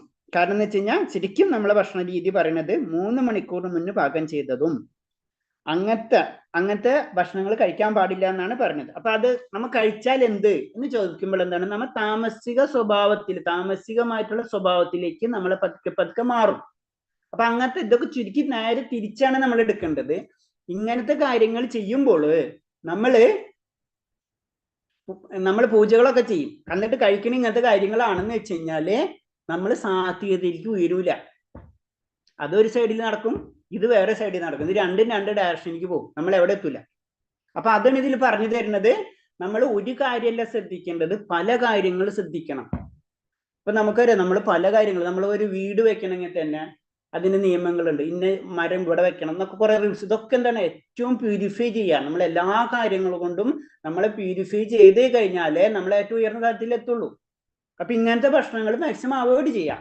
അപ്പൊ ഇതൊരു സൈഡിൽ കൂടെ ചെയ്യുകയും ചെയ്യും. അടുത്ത സൈഡിൽ കൂടെ മറ്റുള്ള സാത്വിക കാര്യങ്ങൾ ചെയ്ത് കഴിഞ്ഞിട്ട് നമുക്ക് മുഴുവൻ റിസൾട്ട് കിട്ടില്ല. അപ്പൊ എല്ലാ കാര്യങ്ങളും നമ്മൾ ദാനം ചെയ്യുമ്പോൾ, നമ്മൾ കഴിക്കുന്ന ഭക്ഷണമാണെങ്കിലും പൂജകളാണെങ്കിലും ദേവനെ നമ്മൾ എടുക്കുന്ന ദേവന്മാരെ ആണെങ്കിലും ഇതൊക്കെ നമ്മൾ സെലക്ട് ചെയ്യണം. അതാണ് പറഞ്ഞു വരുന്നത്. ആയുസ്സും മനഃശുദ്ധിയും കായബലവും വർദ്ധിപ്പിക്കലാണ് ആഹാരത്തിന്റെ ഉദ്ദേശം. എന്തിനാണ് ഭക്ഷണം കഴിക്കുന്നത്? അതാണ് പറഞ്ഞത്. അതിന്റെ ലക്ഷ്യം എന്ന് പറഞ്ഞാൽ മനസ്സിന് ശുദ്ധീകരിക്കണം. നമ്മൾ ഇങ്ങനത്തെ ഈ താമസികമായിട്ടുള്ള ഭക്ഷണം കഴിച്ചിട്ട് നമുക്ക് ഭഗവാന്റെ അടുത്തേക്ക് ചെല്ലാനേ നമുക്ക് പറ്റില്ല. നമ്മൾ മനസ്സ് തന്നെ അങ്ങനത്തെ ലെവലായിട്ടുണ്ടോ അല്ലേ? നമുക്കറിയാം, മദ്യം ഉപയോഗിക്കുന്ന വ്യക്തികളൊക്കെ അമ്പലത്തിൽ കയറ്റില്ല. കാരണം എന്നാൽ അവർ മനസ്സങ്ങനെ. പിന്നെ അവിടെ വന്നിട്ട് എന്ത് ചെയ്യാൻ അവര്? അപ്പൊ അതാണ് പറഞ്ഞത്. അപ്പൊ മനഃശുദ്ധിയും കായ്ബലവും വർദ്ധിക്കുന്നതായിരിക്കണം ഭക്ഷണം. പിന്നെ പണ്ട് തന്നെ പാലും അതിന്റെ ഉൽപ്പന്നങ്ങളും, അരി, ശർക്കര, ഗോതമ്പ്, പഴങ്ങൾ, പച്ചക്കറികൾ എന്നിവ ദീർഘായുസിനും ആരോഗ്യത്തിനും ഏറ്റവും അധികം ഉതകുന്ന ഭക്ഷണങ്ങൾ എന്ന നിലയിൽ അജ്ഞതർ അംഗീകരിച്ചിട്ടുണ്ട്. അപ്പൊ സാത്വികമായിട്ടുള്ള ഭക്ഷണങ്ങൾ എന്താണ് നമുക്ക് ഇൻഡയറക്റ്റ് ആയിട്ട് പറഞ്ഞു തരാണ് പ്രഭാസാണ്. ഇതൊക്കെയാണ് ബേസിക് ആയിട്ടുള്ളത്. സാത്വികമായിട്ടുള്ള ഭക്ഷണങ്ങൾ നമ്മൾ കഴിക്കണം. മദ്യം, മാംസം തുടങ്ങിയ അസംസ്കൃത ഭക്ഷണങ്ങളിൽ നിന്ന് വളരെ വ്യത്യസ്തങ്ങളാണ് സാത്വിക ആഹാരങ്ങൾ. അപ്പൊ രണ്ടും, സാത്വികവും താമസികമായിട്ടുള്ള ആഹാരങ്ങളെ പറ്റി പറയാണ്. അപ്പൊ മാക്സിമം നമ്മളൊന്ന് സാത്വികമായിട്ടുള്ള ആഹാരങ്ങൾ കഴിക്കുക, താമസികമായിട്ടുള്ള ആഹാരം കഴിക്കാതിരിക്കുക. കയ്പുള്ളതോ ഉപ്പ് രസവും എരിവും ചൂടും കൂടുതലുള്ളതായ ഭക്ഷണങ്ങൾ രാജസ ആഹാരങ്ങളാണ്. അപ്പൊ സാധാരണ ഇതിൽ എരിവ് കൂടുതലിടുക, അതേപോലെ തന്നെ ഉപ്പ്, ചൂട്, ഇതൊക്കെ എന്താണ്, അങ്ങനത്തെ ഭക്ഷണങ്ങൾ കഴിക്കാതിരിക്കുക കൂടുതൽ. അങ്ങനെ കഴിക്കുമ്പോൾ നമുക്ക് രജോ ഗുണം വളർന്നു വരും. നമ്മൾക്ക് എന്താണ്, അപ്പൊ സാത്വികമായിട്ടുള്ള കാര്യങ്ങൾ ചെയ്യാൻ നമുക്ക് മടുപ്പ് വരും. കാരണം നമുക്ക് ആഗ്രഹം ഉണ്ടെങ്കിലും നമ്മൾ കഴിക്കുന്നത് ഇതാണ്. അപ്പൊ എന്താണ്, അതാണ് നമ്മളെ നിയമങ്ങളിലൊക്കെ നമ്മളത് കൂടുതൽ പറയേണ്ട കാരണം. നമ്മളെന്താണ്, അറ്റ്ലീസ്റ്റ് സാത്വികമായിട്ടുള്ള ഭക്ഷണങ്ങൾ കഴിക്കുക. ഭഗവാന് നിവേദിച്ചതിന് ശേഷം കഴിക്കാൻ പറഞ്ഞതിന്റെ ഒരു കാര്യം ഇതാണ്. കാരണം ഭഗവാൻ ഇത്തരം ചൂടുള്ളതൊക്കെ കൊണ്ട് വെക്കില്ല നമ്മള്, അല്ലെ? ഭഗവാന് വെക്കുന്ന സമയത്ത് സാത്വികമായിട്ടുള്ള ഭക്ഷണങ്ങൾ വെക്കുള്ളൂ. അപ്പൊ നമ്മൾ ഓട്ടോമാറ്റിക് ആയിട്ട് സാത്വികം ആഹാരം നമ്മൾ കഴിക്കും. ഇതാണ് ഇതിന്റെ വേറൊരു കാര്യം. അങ്ങനെ പല പോയിന്റ്സ് ഉണ്ട് ഭഗവാന് നിവേദിക്കുക എന്ന് പറയുമ്പോൾ. നമ്മൾ ഈ ലെവലിലെ ചിന്തിച്ചാലും നമ്മളെ കൊണ്ട് സാത്യാഹാരം കഴിപ്പിക്കുകയാണ് ചെയ്യുന്നത്. താമസ്യാഹാരങ്ങൾ മുഖ്യമായും പഴക്കം തട്ടിയവയാണ്. പാചകം ചെയ്ത് 3 മണിക്കൂർ കഴിഞ്ഞാൽ പഴകിയെന്ന് കണക്കാക്കാം. 3 മണിക്കൂർ കഴിഞ്ഞാൽ ഭക്ഷണം പഴകിയായിട്ട് കണക്കാക്കാന്ന് പറഞ്ഞു. അപ്പൊ അങ്ങനത്തെ ഭക്ഷണം കഴിക്കാതിരിക്കുക. ആഹാരത്തിന് ദുർഗന്ധം ഉണ്ടാകും, താമസ സ്വഭാവം ആകർഷിക്കും, സാത്വികർക്ക് വെറുപ്പും ഉണ്ടാകും ചെയ്യുന്നതാണ് ഈ ഗന്ധം. അപ്പൊ അഴുകുന്ന ഭക്ഷണങ്ങൾ കഴിക്കാൻ ഇഷ്ടമുള്ളവരുണ്ടാവാം. അപ്പൊ അതാ പറയണത്, അവർക്ക് ഇഷ്ടമായിരിക്കും, പക്ഷെ സാത്വികർക്ക് ഇത് അർപ്പമുള്ളതായിരിക്കും. അപ്പൊ അതിന് പറഞ്ഞത് ഒരിക്കലും നമ്മൾ താമസികമായിട്ടുള്ള ഭക്ഷണങ്ങൾ കഴിക്കരുത്. താമസികമായിട്ടുള്ള ഭക്ഷണം കഴിക്കുമ്പോൾ നമ്മൾ അറിയാതെ തന്നെ താമസിയിലേക്ക് പോകും. അപ്പോൾ നമുക്ക് സംഭവിക്കുന്നത് വെച്ച് കഴിഞ്ഞാൽ നമുക്ക് ആത്മീക കാര്യങ്ങൾ ചെയ്യാനുള്ള മനസ്സ് വരില്ല, കുറയത്. ഇതിലൊക്കെ ഓപ്പോസിറ്റ് ആണ്. ഭക്തിപൂർവ്വം നൽകുന്ന ധാന്യങ്ങളും പച്ചക്കറിയും പാലും എല്ലാം താൻ സ്വീകരിക്കുമെന്ന് ഭഗവാൻ ഭഗവത്ഗീതയിൽ പറഞ്ഞിട്ടുണ്ട്. അപ്പൊ ഇതാണ്, ഭഗവാൻ ഒരിക്കലും താമസികമായിട്ട് ഭക്ഷണം കഴിച്ചിട്ട് കണ്ടിട്ടില്ല. ഭഗവാൻ പത്രം പുഷ്പം ഫലം തോയം യോമി ഭക്തി പ്രയച്ചതി എന്ന് ഭഗവാൻ പറഞ്ഞിട്ടുള്ളത്. അപ്പൊ അത് ഭഗവാനാണ് കൊടുക്കേണ്ടത്. അപ്പൊ ഭഗവാന് കഴിക്കുന്നതേ നമ്മൾ കഴിക്കുള്ളൂ. അതാണ് ഇതിന്റെ ചിന്താഗതി. ഹരേ കൃഷ്ണ. 10 ശ്ലോകമായി, ജസ്റ്റ് ഒന്ന് പറയാം. ശരിക്കും പറഞ്ഞ കാലത്തുണ്ടാക്കിയ ചോറൊന്നും ഉച്ചക്ക് കഴിക്കാൻ പാടില്ല അല്ലെ പ്രഭുജി? ഒന്ന് ആലോചിച്ച് നോക്കി, ജോലിക്കാരെ കാര്യമൊക്കെ കഷ്ടാവും. ഹരേ കൃഷ്ണ. നമുക്ക് അത് പറയുന്നത് മാക്സിമം ശരിക്കും ചെയ്യേണ്ടത് അങ്ങനെയാണ്. അപ്പ ഉണ്ടാക്കി കഴിക്കാന്നുള്ളതാണ് ഉദ്ദേശിക്കുന്നത് അല്ലെ? മാക്സിമം നമ്മൾ എല്ലാതും അങ്ങനെ ചെയ്യാം. പച്ചക്കറികൾ വീട്ടിൽ അതൊക്കെ ചെയ്യണം. അതൊക്കെ നമുക്ക് കുറെ കാര്യങ്ങൾ നമുക്ക് നടപ്പില്ലാത്ത, ഇപ്പോഴത്തെ സിറ്റുവേഷൻസ് നടക്കാൻ പറ്റാത്ത കാര്യം പോലെ തോന്നും. നമുക്ക് അങ്ങനെ തോന്നും. പക്ഷെ സത്യത്തിന് സത്യമല്ല നമുക്ക് പറയാൻ പറ്റില്ലല്ലോ. അതാണ് ഓരോരുത്തരും ഇങ്ങനെ ക്വസ്റ്റ്യൻ ചോദിക്കുന്നേ. സത്യം സത്യമാണ്. ഹരേ കൃഷ്ണ പ്രഭു. പ്രസാദത്തിന് വിവരിച്ചതാണെങ്കിൽ ഈ ഭക്ഷണത്തിന് അങ്ങനെ പറയുന്നുണ്ടല്ലേ? പ്രസാദത്തിന്റെ കൺസിഡറേഷൻ ഇല്ല ഇപ്പൊ ഇവിടെ. നമ്മള് പ്രസാദം നമുക്കൊരു എക്സ്ക്യൂസ് പോലെ. അതിന്റെ അർത്ഥം പ്രസാദം എടുത്ത് നമ്മൾ 2 മാസം എടുത്തു വെച്ചിട്ട് കഴിക്കാന്നല്ല ഉദ്ദേശിക്കുന്നത്. നമ്മൾ അതും മനസ്സിലാക്കണം. മനസ്സിലായില്ലേ? പ്രസാദത്തിന് രാവിലെ മുതൽ ഉച്ചയ്ക്ക് കഴിക്കുന്ന കുഴപ്പമുണ്ടാവില്ലല്ലോ.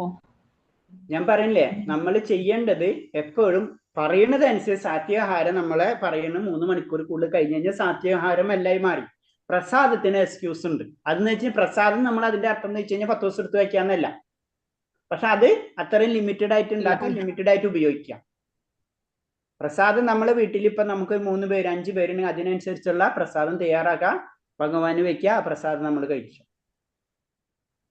അപ്പൊ പ്രസാദം അല്ലേ വൈകിട്ടായാലും കുഴപ്പമില്ല എന്നല്ല, വൈകിട്ടേക്ക് ഭഗവാന് വീണ്ടും കൊടുക്കണം. ഭഗവാന് 3 നേരമാണ്, 56 നേരമാണ്, 56 തരം ഭഗവാൻ ഏത് സമയം ഭഗവാൻ കൊടുത്തോണ്ടിരിക്കുന്ന സ്ഥലമാണ്. അതായത് ജഗന്നാഥപുരി അല്ലേ? ഭഗവാൻ എപ്പോഴും കഴിച്ചുകൊണ്ടിരിക്കും ഭക്ഷണം. അതേപോലെ തന്നെ നമ്മൾ ഗുരുവായൂരിൽ എത്ര പൂജകളാണ് നടക്കുന്നത്? നമ്മളിത് 3 ആക്കിയെന്ന് മാത്രമേ ഉള്ളൂ. നമ്മൾ 3 നേരം കഴിക്കുന്ന ആരുണ്ട്, ഭഗവാന് 3 നേരം നമുക്ക് കൊടുക്കുള്ളൂ. അല്ലെങ്കിൽ ഭഗവാന് കാലത്ത് മാത്രം കൊടുത്തിട്ട് ബാക്കി വൈകുന്നേരം വരെ നമ്മളത് ഓടിച്ചുകൊണ്ട് കൊടുക്കും അല്ലേ? ഇതൊക്കെ നമ്മൾ ചെയ്യുന്നതെന്ന് പറഞ്ഞത് മാത്രമേ ഉള്ളൂ. പക്ഷെ അത്രയെങ്കിലും നമ്മൾ ചെയ്യുന്നുണ്ടല്ലോ, അങ്ങനെ നമുക്ക് വിശ്വസിക്കാം. നമ്മൾ മാക്സിമം നമ്മളെ കൊണ്ട് ചെയ്യാൻ പറ്റാവുന്നത് ചെയ്യാം. അപ്പോഴേ നമ്മൾ പരിശുദ്ധീകരിച്ച് മുന്നിലേക്ക് പോവുള്ളൂ. രേഷ്ണ ക്ലിയറായി? മതേജി ഡൗട്ട് ഉണ്ടോ? എന്തെങ്കിലും ഞാൻ പറയണുണ്ട്. ഞാൻ എന്റെ വ്യൂസും കൂടെ പറയണാണ്. നമ്മളെല്ലാവരും ചെയ്യണ രീതി അനുസരിച്ച് പറഞ്ഞാണ്, പ്രത്യേകിച്ച് ഞാൻ ചെയ്യണത്, ഞങ്ങളുടെ വീട്ടിൽ ചെയ്യണമെന്ന് വെച്ച് പറഞ്ഞാണ് ഹരേ കൃഷ്ണ. കാരണം നമ്മൾ കാലത്ത് ഉണ്ടാക്കും, പിന്നെ പ്രസാദം ഉണ്ടാക്കും, ചിലപ്പോൾ ലേറ്റ് ആയി കഴിഞ്ഞാൽ അത് കഴിക്കും. പക്ഷെ അത് തെറ്റാണ്. നമ്മൾ അപ്പം തന്നെ ഉണ്ടാക്കി അപ്പം തന്നെ ഭഗവാനെ ഓർത്ത് അപ്പം തന്നെ കഴിക്കണം. കാരണം പ്രസാദമാണല്ലോ, നാളേക്ക് 2 ദിവസം കഴിഞ്ഞിട്ട് അങ്ങനെ ചെയ്യാൻ പാടില്ല. കാലത്തത് കാലത്ത്, ഉച്ചയ്ക്ക് സാധാരണ രീതിയിൽ അങ്ങനെയാണ് ചെയ്യേണ്ടത്. ഭഗവാന്റെ പ്രസാദങ്ങൾ അപ്പം തന്നെ ചെയ്യണം. ഹരേ കൃഷ്ണ. അപ്പൊ അതുപോലെ തന്നെ ജോലിക്ക് പോണവർ എന്ത് ചെയ്യും? വളരെ സിമ്പിൾ ആണ്. ജോലിക്ക് പോണവർക്ക് അത് കൊണ്ടുപോയേ പറ്റുള്ളൂ. ക്ലിയർ ആയോ മാതാജി? അപ്പൊ ഉച്ചയ്ക്ക് ഉണ്ടാക്കിയത് വൈകുന്നേരം കഴിക്കാൻ പാടില്ലേ പ്രഭു? ഇല്ല, അതന്നെ ഇപ്പൊ പറഞ്ഞേ. ശരി, കഴിക്കാൻ പാടില്ല. നമ്മളിപ്പോ ഇതിപ്പോ പഠിച്ചത് എന്താണ്? നമ്മൾ ഇതിൽ എഴുതിയിട്ടുള്ളതാണ് വായിക്കുന്നത്. നമ്മൾ വേറെ ഒന്നും അതാണ് വായിക്കുന്നില്ല. ഞാൻ പറഞ്ഞേ. അതാണ് ഞാൻ പറഞ്ഞേ. 3 മണിക്കൂറിന് ശേഷം ഒരു ഫുഡും നമ്മൾ ഉണ്ടാക്കി കഴിഞ്ഞാൽ പിന്നെ കഴിക്കാൻ പാടില്ലെന്ന് തന്നെയാണ് ഇതിൽ എഴുതി വെച്ചാണ്. അപ്പൊ പിന്നെ നമ്മളത് ചെയ്യരുത്. നമ്മൾ ചെയ്യരുത്. പിന്നെ നമുക്ക് ഓപ്ഷൻ ഇല്ലെങ്കിൽ നമ്മൾ ചെയ്യണം. അപ്പൊ എന്താണ്? നമുക്ക് കുറച്ച് ദിവസം താമസികമായിട്ടുള്ള സ്വഭാവങ്ങൾ നമ്മൾക്കിങ്ങനെ കൂടിക്കൊണ്ടിരിക്കും. മനസ്സിലായി? അതെന്ത് സംഭവിക്കാൻ? സാധ്യമായിട്ട് ഗുണത്തെ കുറയ്ക്കും. അപ്പൊ എത്രയും നമ്മൾ കുറയ്ക്കുന്നുവോ, എത്ര സാത്വികമായിട്ടുള്ള ഭക്ഷണങ്ങൾ കഴിക്കുന്നുവോ, സാത്വികമായിട്ടുള്ള ചിന്താഗതികൾ കൂടും. അപ്പൊ എനിക്ക് നിവൃത്തിയില്ലല്ലോ. നിവൃത്തിയില്ലെങ്കിൽ നിവൃത്തിയില്ല. അപ്പൊ നമ്മുടെ പൂർവാർജിത കർമ്മങ്ങളാണെന്ന് വിശ്വസിക്കും. മനസ്സിലായില്ലേ? അപ്പൊ വിചാരിക്കുന്നത് കവിത മാതാജി പറഞ്ഞ പോലെ പ്രസാദം ഉള്ളോന്ന് വിചാരിച്ച് കഴിക്കുക. അത്രേ ഉള്ളൂ. അത് നമുക്ക് ചില കാര്യങ്ങൾ ഓപ്ഷൻസ് ഇല്ലല്ലോ. ചില സ്ഥലത്ത് ജോലിക്ക് പോണവരായിരിക്കും. ജോലിക്ക് പോകുമ്പോൾ നമുക്ക് അവിടെ വെച്ചാൽ ഭക്ഷണം ഉണ്ടാക്കി കഴിക്കില്ല. അപ്പൊ അത് പ്രസാദം കാലത്തുണ്ടായത് നമ്മൾ കഴിക്കുന്നത്. അത് പ്രസാദം എന്നുള്ള രീതിയിൽ തന്നെ നമ്മൾ കഴിക്കുക. അപ്പോൾ നമ്മൾ ഭഗവാനെ ചിന്തിക്കണമുള്ള കാരണം കൊണ്ട് നമ്മൾ ആ ഭക്ഷണത്തിന്റെ അത് പുരാണങ്ങളിൽ പറയുന്നുണ്ട് പല കാര്യങ്ങളും. ചില കഴിക്കുന്നത് നമ്മള് അതേ ചിന്താഗതിയിൽ കഴിച്ചു കഴിഞ്ഞാൽ അത് പ്രസാദമായി മാറും. മനസ്സിലെ? അപ്പൊ അത്രയൊന്നും നമുക്ക് എത്താത്ത കാരണം നമ്മൾ എന്ത് കാര്യം ചെയ്യാം? നമ്മൾ മാക്സിമം അപ്പൊ തന്നെ ഉണ്ടാക്കുക, അപ്പൊ തന്നെ ഭഗവാന് പ്രസാദം കൊടുക്കുക. അത് കഴിഞ്ഞിട്ട് നമ്മൾ കഴിക്കുക. പിന്നത്തേക്ക് വെക്കാതിരിക്കാൻ ശ്രമിക്കുക. പിന്നെ ഓപ്ഷൻ ഇല്ലെങ്കിൽ നമ്മൾ മാക്സിമം കുറയ്ക്കുക ഇങ്ങനത്തെ കാര്യങ്ങൾ. ചില സമയത്ത് നമുക്ക് കാലത്ത് ഉണ്ടാക്കിയത് ചിലപ്പോൾ വൈകിട്ട് വരെ കഴിക്കാന്ന് വെച്ച് കഴിഞ്ഞാൽ കഴിക്കുക. അത് പ്രസാദമാക്കിയെങ്കിലും വെക്കാം അറ്റ്ലീസ്റ്റ്. രേഷ്മ അത് പ്രത്യേകിച്ച് നോർത്ത് ഇന്ത്യൻസ് അവർ കൂടുതലും ആ സമയത്ത് തന്നെ ഉണ്ടാക്കിയാൽ കണ്ടിട്ടുള്ളൂ. അവർ ആ സമയത്ത് ഭക്ഷണം ഉണ്ടാക്കുള്ളൂ. ഇതിന്റെ ഒരു കൺസെപ്റ്റ് ആണ് ഏറ്റവും കൂടുതൽ നോർത്ത് ഇന്ത്യൻസ് ആണ് അതൊക്കെ കൂടുതൽ ഫോളോ ചെയ്യുന്നത്. അവര് ആ സമയത്ത് 90% ആൾക്കാർ ആ സമയത്ത് ഭക്ഷണം ഉണ്ടാക്കുള്ളൂ. ഭക്ഷണം ഉണ്ടാക്കി കഴിഞ്ഞ് പിന്നെ അവരെന്താണെന്നാ ഗോതമ്പിലൊരു ചപ്പാത്തി ഒരു കറി അത്രയല്ലേ ഉള്ളൂ. നമ്മൾ ചോറ് കറി എന്തായാലും ചോറായാലും അവര് അന്നേരം വെക്കും, അപ്പോഴേ കഴിക്കും.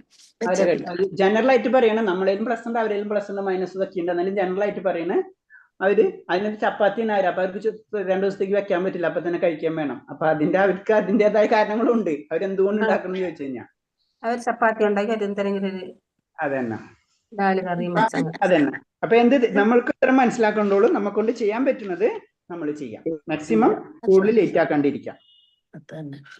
ഹരേ കൃഷ്ണ. അപ്പൊ ഇതില് ആദ്യം ഭഗവാൻ അർജുനൻ ചോദിക്കുന്ന ചോദ്യമാണ് 1-ാം ശ്ലോകത്തില്. എന്തുകൊണ്ടാണ് ഇങ്ങനെ പലതരം വിശ്വാസങ്ങളൊക്കെ ഉണ്ടല്ലോ, അപ്പൊ അവരുടെ രീതിയിൽ പോയി കഴിഞ്ഞാൽ എന്തൊക്കെ പ്രശ്നം ചോദിക്കുന്നുണ്ട്. അപ്പൊ ഭഗവാൻ പറയണാണ്, കാരണം ഇത് ഇങ്ങനെ വരുന്നത് തന്നെ പെട്ടെന്നല്ല വരുന്നത്. ഇത് പല ജന്മങ്ങൾ കൊണ്ടാണ് ഇതൊക്കെ ഇങ്ങനെ വരുന്നെന്ന് പറയാണ്. അവൻ എന്താണ് ആർജിച്ചത് അതിനനുസരിച്ച് അവൻ ഓരോ വിശ്വാസങ്ങൾ അവൻ വളർത്തിയെടുക്കും. ആ വിശ്വാസങ്ങൾ ചിലപ്പോൾ രജോ ആയിരിക്കും, ചിലപ്പോൾ തമോ ആയിരിക്കും, ചിലപ്പോൾ സാത്വികമായിരിക്കും. സാത്വികമുള്ള വ്യക്തികള് അവരെ വിശ്വാസം ദേവന്മാരെ ആരാധിക്കുന്നവരായിരിക്കും. മറ്റവര് രജോ ഗുണക്കാരുണ്ടെങ്കിൽ അവർ ആരെ വേണമെങ്കിലും ആരാധിക്കും. തമോ ഗുണക്കാരുണ്ടെന്ന് വെച്ച് കഴിഞ്ഞാൽ അവര് ഈ ഭൂതപ്രേത വിശ്വാസികളൊക്കെ അവര് ആരാധിക്കും എന്ന് പറഞ്ഞു. ശരിക്കും വിശ്വാസം എന്ന് പറഞ്ഞത് സത്യം വിശുദ്ധം വാസുദേവ സഭ്യതം എന്ന് ക്ലിയർ ആയിട്ട് അതാണ് ശരിക്കും വിശ്വാസം. ഇതാണ് വേണ്ടത് നമുക്ക്. പിന്നെ അടുത്തത് പറയണെന്ന് വെച്ച് കഴിഞ്ഞാല് നമ്മൾ കഴിക്കുന്ന ഭക്ഷണത്തിനും അതേപോലെ തന്നെ നമ്മുടെ യജ്ഞങ്ങൾക്കും നമ്മളെ ദാനത്തിനും തപസ്സിനും ഇതിനൊക്കെ എന്തായിട്ട് ബന്ധമുണ്ട്? രജോ തമോ ഗുണങ്ങളായിട്ട് ബന്ധമുണ്ട്. രജോ ഗുണമുള്ളവൻ രജോ ഗുണത്തിലുള്ള ഭക്ഷണം കഴിക്കും. തമോ ഗുണമുള്ളവൻ തമോ ഗുണത്തിലുള്ള ഭക്ഷണമായിരിക്കും അവൻ ഇഷ്ടപ്പെടാം. ചിലവർക്ക് അത് ഇഷ്ടപ്പെടുള്ളൂ. കാലത്ത് ഉണ്ടാക്കിയത് ഇഷ്ടപ്പെടില്ല. അവർക്ക് വൈകിട്ടുള്ള ഭക്ഷണമായിരിക്കും. വൈകിട്ട് കഴിക്കേണ്ട ഇത്തിരി പഴകിയതായിരിക്കും അവർക്ക് ഇഷ്ടപ്പെടാം. അല്ലെങ്കിൽ അങ്ങനത്തെ സ്മെല്ലുള്ളതായിരിക്കും ഇഷ്ടപ്പെടാം. അപ്പൊ അങ്ങനെ പറയണാണ്. അപ്പൊ അതിനെപ്പറ്റി പറയാണ് ശരിക്കും സാത്വിക ഗുണത്തിലുള്ള വ്യക്തികൾ അവർക്ക് ഇഷ്ടപ്പെടുന്ന ഭക്ഷണം എന്തായിരിക്കും? അതിനെപ്പറ്റി പറയുന്നത് ദീർഘായുസ്സും ഞാൻ എന്തിനാണ് ഇത് കഴിക്കുന്നത് എന്ന് ചിന്തിച്ച് അങ്ങനത്തെ ഭക്ഷണങ്ങളായിരിക്കും അവർ കഴിക്കുള്ളൂ. രജോ ഗുണമുള്ളവർക്ക് എന്താണ്? ഇത്തിരി ചൂടും ഇത്തിരി ഉപ്പും ഇത്തിരി പുളിപ്പും അങ്ങനത്തെ കാര്യങ്ങളൊക്കെ കൂടുതൽ ഇഷ്ടപ്പെടുവർ. അതായിരിക്കും രജോ ഗുണമുള്ളവർക്ക്. തമോ ഗുണമുള്ളവർക്ക് എന്ന് പറഞ്ഞു കഴിഞ്ഞാൽ അവർക്ക് സാധ് അത് 3 മണിക്കൂർ കഴിഞ്ഞതും സാധ് നഷ്ടപ്പെട്ടതും അത് നമ്മളെ രീതിയിൽ അവർക്ക് സംബന്ധിച്ച് സാധ് കൂടുതലായിരിക്കും. അപ്പൊ അങ്ങനത്തെ ഉച്ചിഷ്ടം, തൊടാൻ കഴിയും, അങ്ങനത്തെ ഒക്കെ ഉള്ള രീതിയിലുള്ള ഭക്ഷണങ്ങളായിരിക്കും ആർക്കും ഇഷ്ടപ്പെടാ, തമോ ഗുണമുള്ളവർക്ക് ഇഷ്ടപ്പെടാം എന്നാ പറയുന്നത്. അപ്പൊ നമ്മളത് തിഥി പറഞ്ഞു കഴിഞ്ഞാൽ അതിലേക്ക് പോയി കഴിഞ്ഞാൽ നമ്മളെ സാത്വികമായിട്ടുള്ള കാര്യങ്ങൾ നമ്മൾ കുറയും. അപ്പൊ അതൊക്കെ മാക്സിമം നമ്മൾ ശ്രദ്ധിക്കണം എന്നാണ് നമ്മളോട് പറയുന്ന ഉദാഹരണം. ഹരേഷ്ണ പറഞ്ഞാൽ എന്തെങ്കിലും സംശയം ഉണ്ടോ ഹരേഷ്ണ? ഇല്ല പ്രഭു. ഹരേഷ്ണ അപ്പൊ നമ്മൾ കൊണ്ട് ചെയ്യാൻ പറ്റാവുന്ന കാര്യങ്ങൾ മാക്സിമം ഭക്ഷണത്തിലായാലും നമ്മൾ ചെയ്യണം, അത്രേ ഉള്ളൂ. ഹരേഷ്ണ. അപ്പൊ നമുക്ക് നിർത്താം. പാഞ്ചകൽപരൂപ കൃപസന്ധ്യാപച പതിനാം പാവനേപി വൈഷ്ണവേപ്പെന്നും ആനന്ദകോടി വൈഷ്ണവ ഭക്തകൃതി ഭഗവാദിക്ക് ഗുരുദേവിക്ക് ജയ്. ഹരേഷ്ണ. എല്ലാവർക്കും പ്രണാമം. നമുക്ക് ഒന്നിച്ച് നാമം ജപിക്കാം. ഹരേഷ്ണ. ഹരേ കൃഷ്ണ ഹരേ കൃഷ്ണ കൃഷ്ണ കൃഷ്ണ കൃഷ്ണ കൃഷ്ണ ഹരേ ഹരേ ഹരേ. ഹരേ രാമ ഹരേ രാമ രാമ രാമ ഹരേ ഹരേ ഹരേ ഹരേ കൃഷ്ണ കൃഷ്ണ ഹരേ കൃഷ്ണ കൃഷ്ണ കൃഷ്ണ കൃഷ്ണ കൃഷ്ണ ഹരേ ഹരേ ഹരേ ഹരേ ഹരേ രാമ രാമ ഹരേ രാമ രാമ രാമ രാമ രാമ ഹരേ ഹരേ ഹരേ ഹരേ ഹരേ ഹരേ കൃഷ്ണ കൃഷ്ണ ഹരേ ഹരേ കൃഷ്ണ കൃഷ്ണ കൃഷ്ണ കൃഷ്ണ കൃഷ്ണ കൃഷ്ണ ഹരേ ഹരേ ഹരേ ഹരേ രാമ രാമ രാമ രാമ ഹരേ ഹരേ ഹരേ കൃഷ്ണ പ്രഭുജി പ്രണാമം. കൃഷ്ണ പ്രഭുജി പ്രണാമം പ്രഭുജി. പ്രഭുജി അറ്റൻഡൻസ് ലിങ്ക് ഒന്ന് ഇടാമോ? ഞാൻ ലേറ്റ് ആയിട്ട് കയറിയത്. ഹരേഷ്ണ. ഇട്ടാ മാതാജി? മാതാജി അറ്റൻഡൻസ് ഇട്ടില്ല, മറന്നുപോയി. എന്നും മറന്നു പോകും. ഹരേഷ്ണ. ഞാൻ പറയണമെന്ന് വിചാരിച്ചു, പിന്നെ ക്ലാസ് തുടങ്ങിയോണ്ടാ മിണ്ടാഞ്ഞ്. കുഴപ്പമില്ല. ഇവിടെ മാതാജി ഇട്ടുണ്ടാ? ഇട്ടാ? സത്യവതി മാതാജി ഉണ്ടായിരുന്നു. സത്യവതി മാതാജി മെസ്സേജ് ഇട്ടുണ്ടായി, ചാറ്റ് ബോക്സ് നോക്കി അറിയാള് ഇട്ടിട്ടുണ്ട്. പാവം. ഞാൻ ചാറ്റ് ബോക്സിലുണ്ട്. പറയാഞ്ഞത് പിന്നെ ക്ലാസിന്റെ ഇടയിൽ സംസാരിക്കുന്നത് എങ്ങനെയാന്ന് വെച്ചാൽ ഞാൻ പറയാഞ്ഞത് ഓർത്തിട്ട്. കാണുന്നില്ലല്ലോ ചാറ്റ് ബോക്സ്. ഉണ്ട് ചാറ്റ് ബോക്സിലുണ്ട്. ഞാൻ ഇപ്പോൾ ഒന്നുകൂടി ഇടാമോ? ഒന്നുകൂടി ഇടാമോ? ഞാൻ ലേറ്റ് ആയിട്ട് കയറിയതുകൊണ്ടായിരിക്കും നെറ്റ്വർക്ക് സ്ലോ ആണ് ഇവിടെ. അത് ഇട്ടിട്ടുണ്ട്, രണ്ടാമത് ഇട്ടിട്ടുണ്ട്. ഹരേഷ്ണ.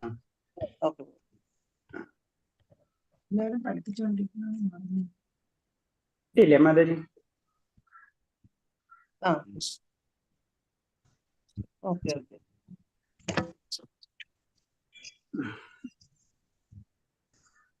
Thank you പ്രഭുജി. ഹരേ കൃഷ്ണ. ഹരേഷ്ണ. അപ്പൊ നിർത്താം നമുക്ക്. ഹരേ കൃഷ്ണ പ്രഭുജി ഹരേഷ്ണ. പ്രണാമം. ഹരേ പ്രണാമം. അപ്പൊ നാളെ പ്രഭുജി കാണാം. പ്രണാമം. ഹരേഷ്ണ ഹരേഷ്ണ ഹരേഷ്ണ ഹരേ കൃഷ്ണ പ്രഭുജി ഹരേ കൃഷ്ണ. ഹരേ കൃഷ്ണ ഹരേ കൃഷ്ണ.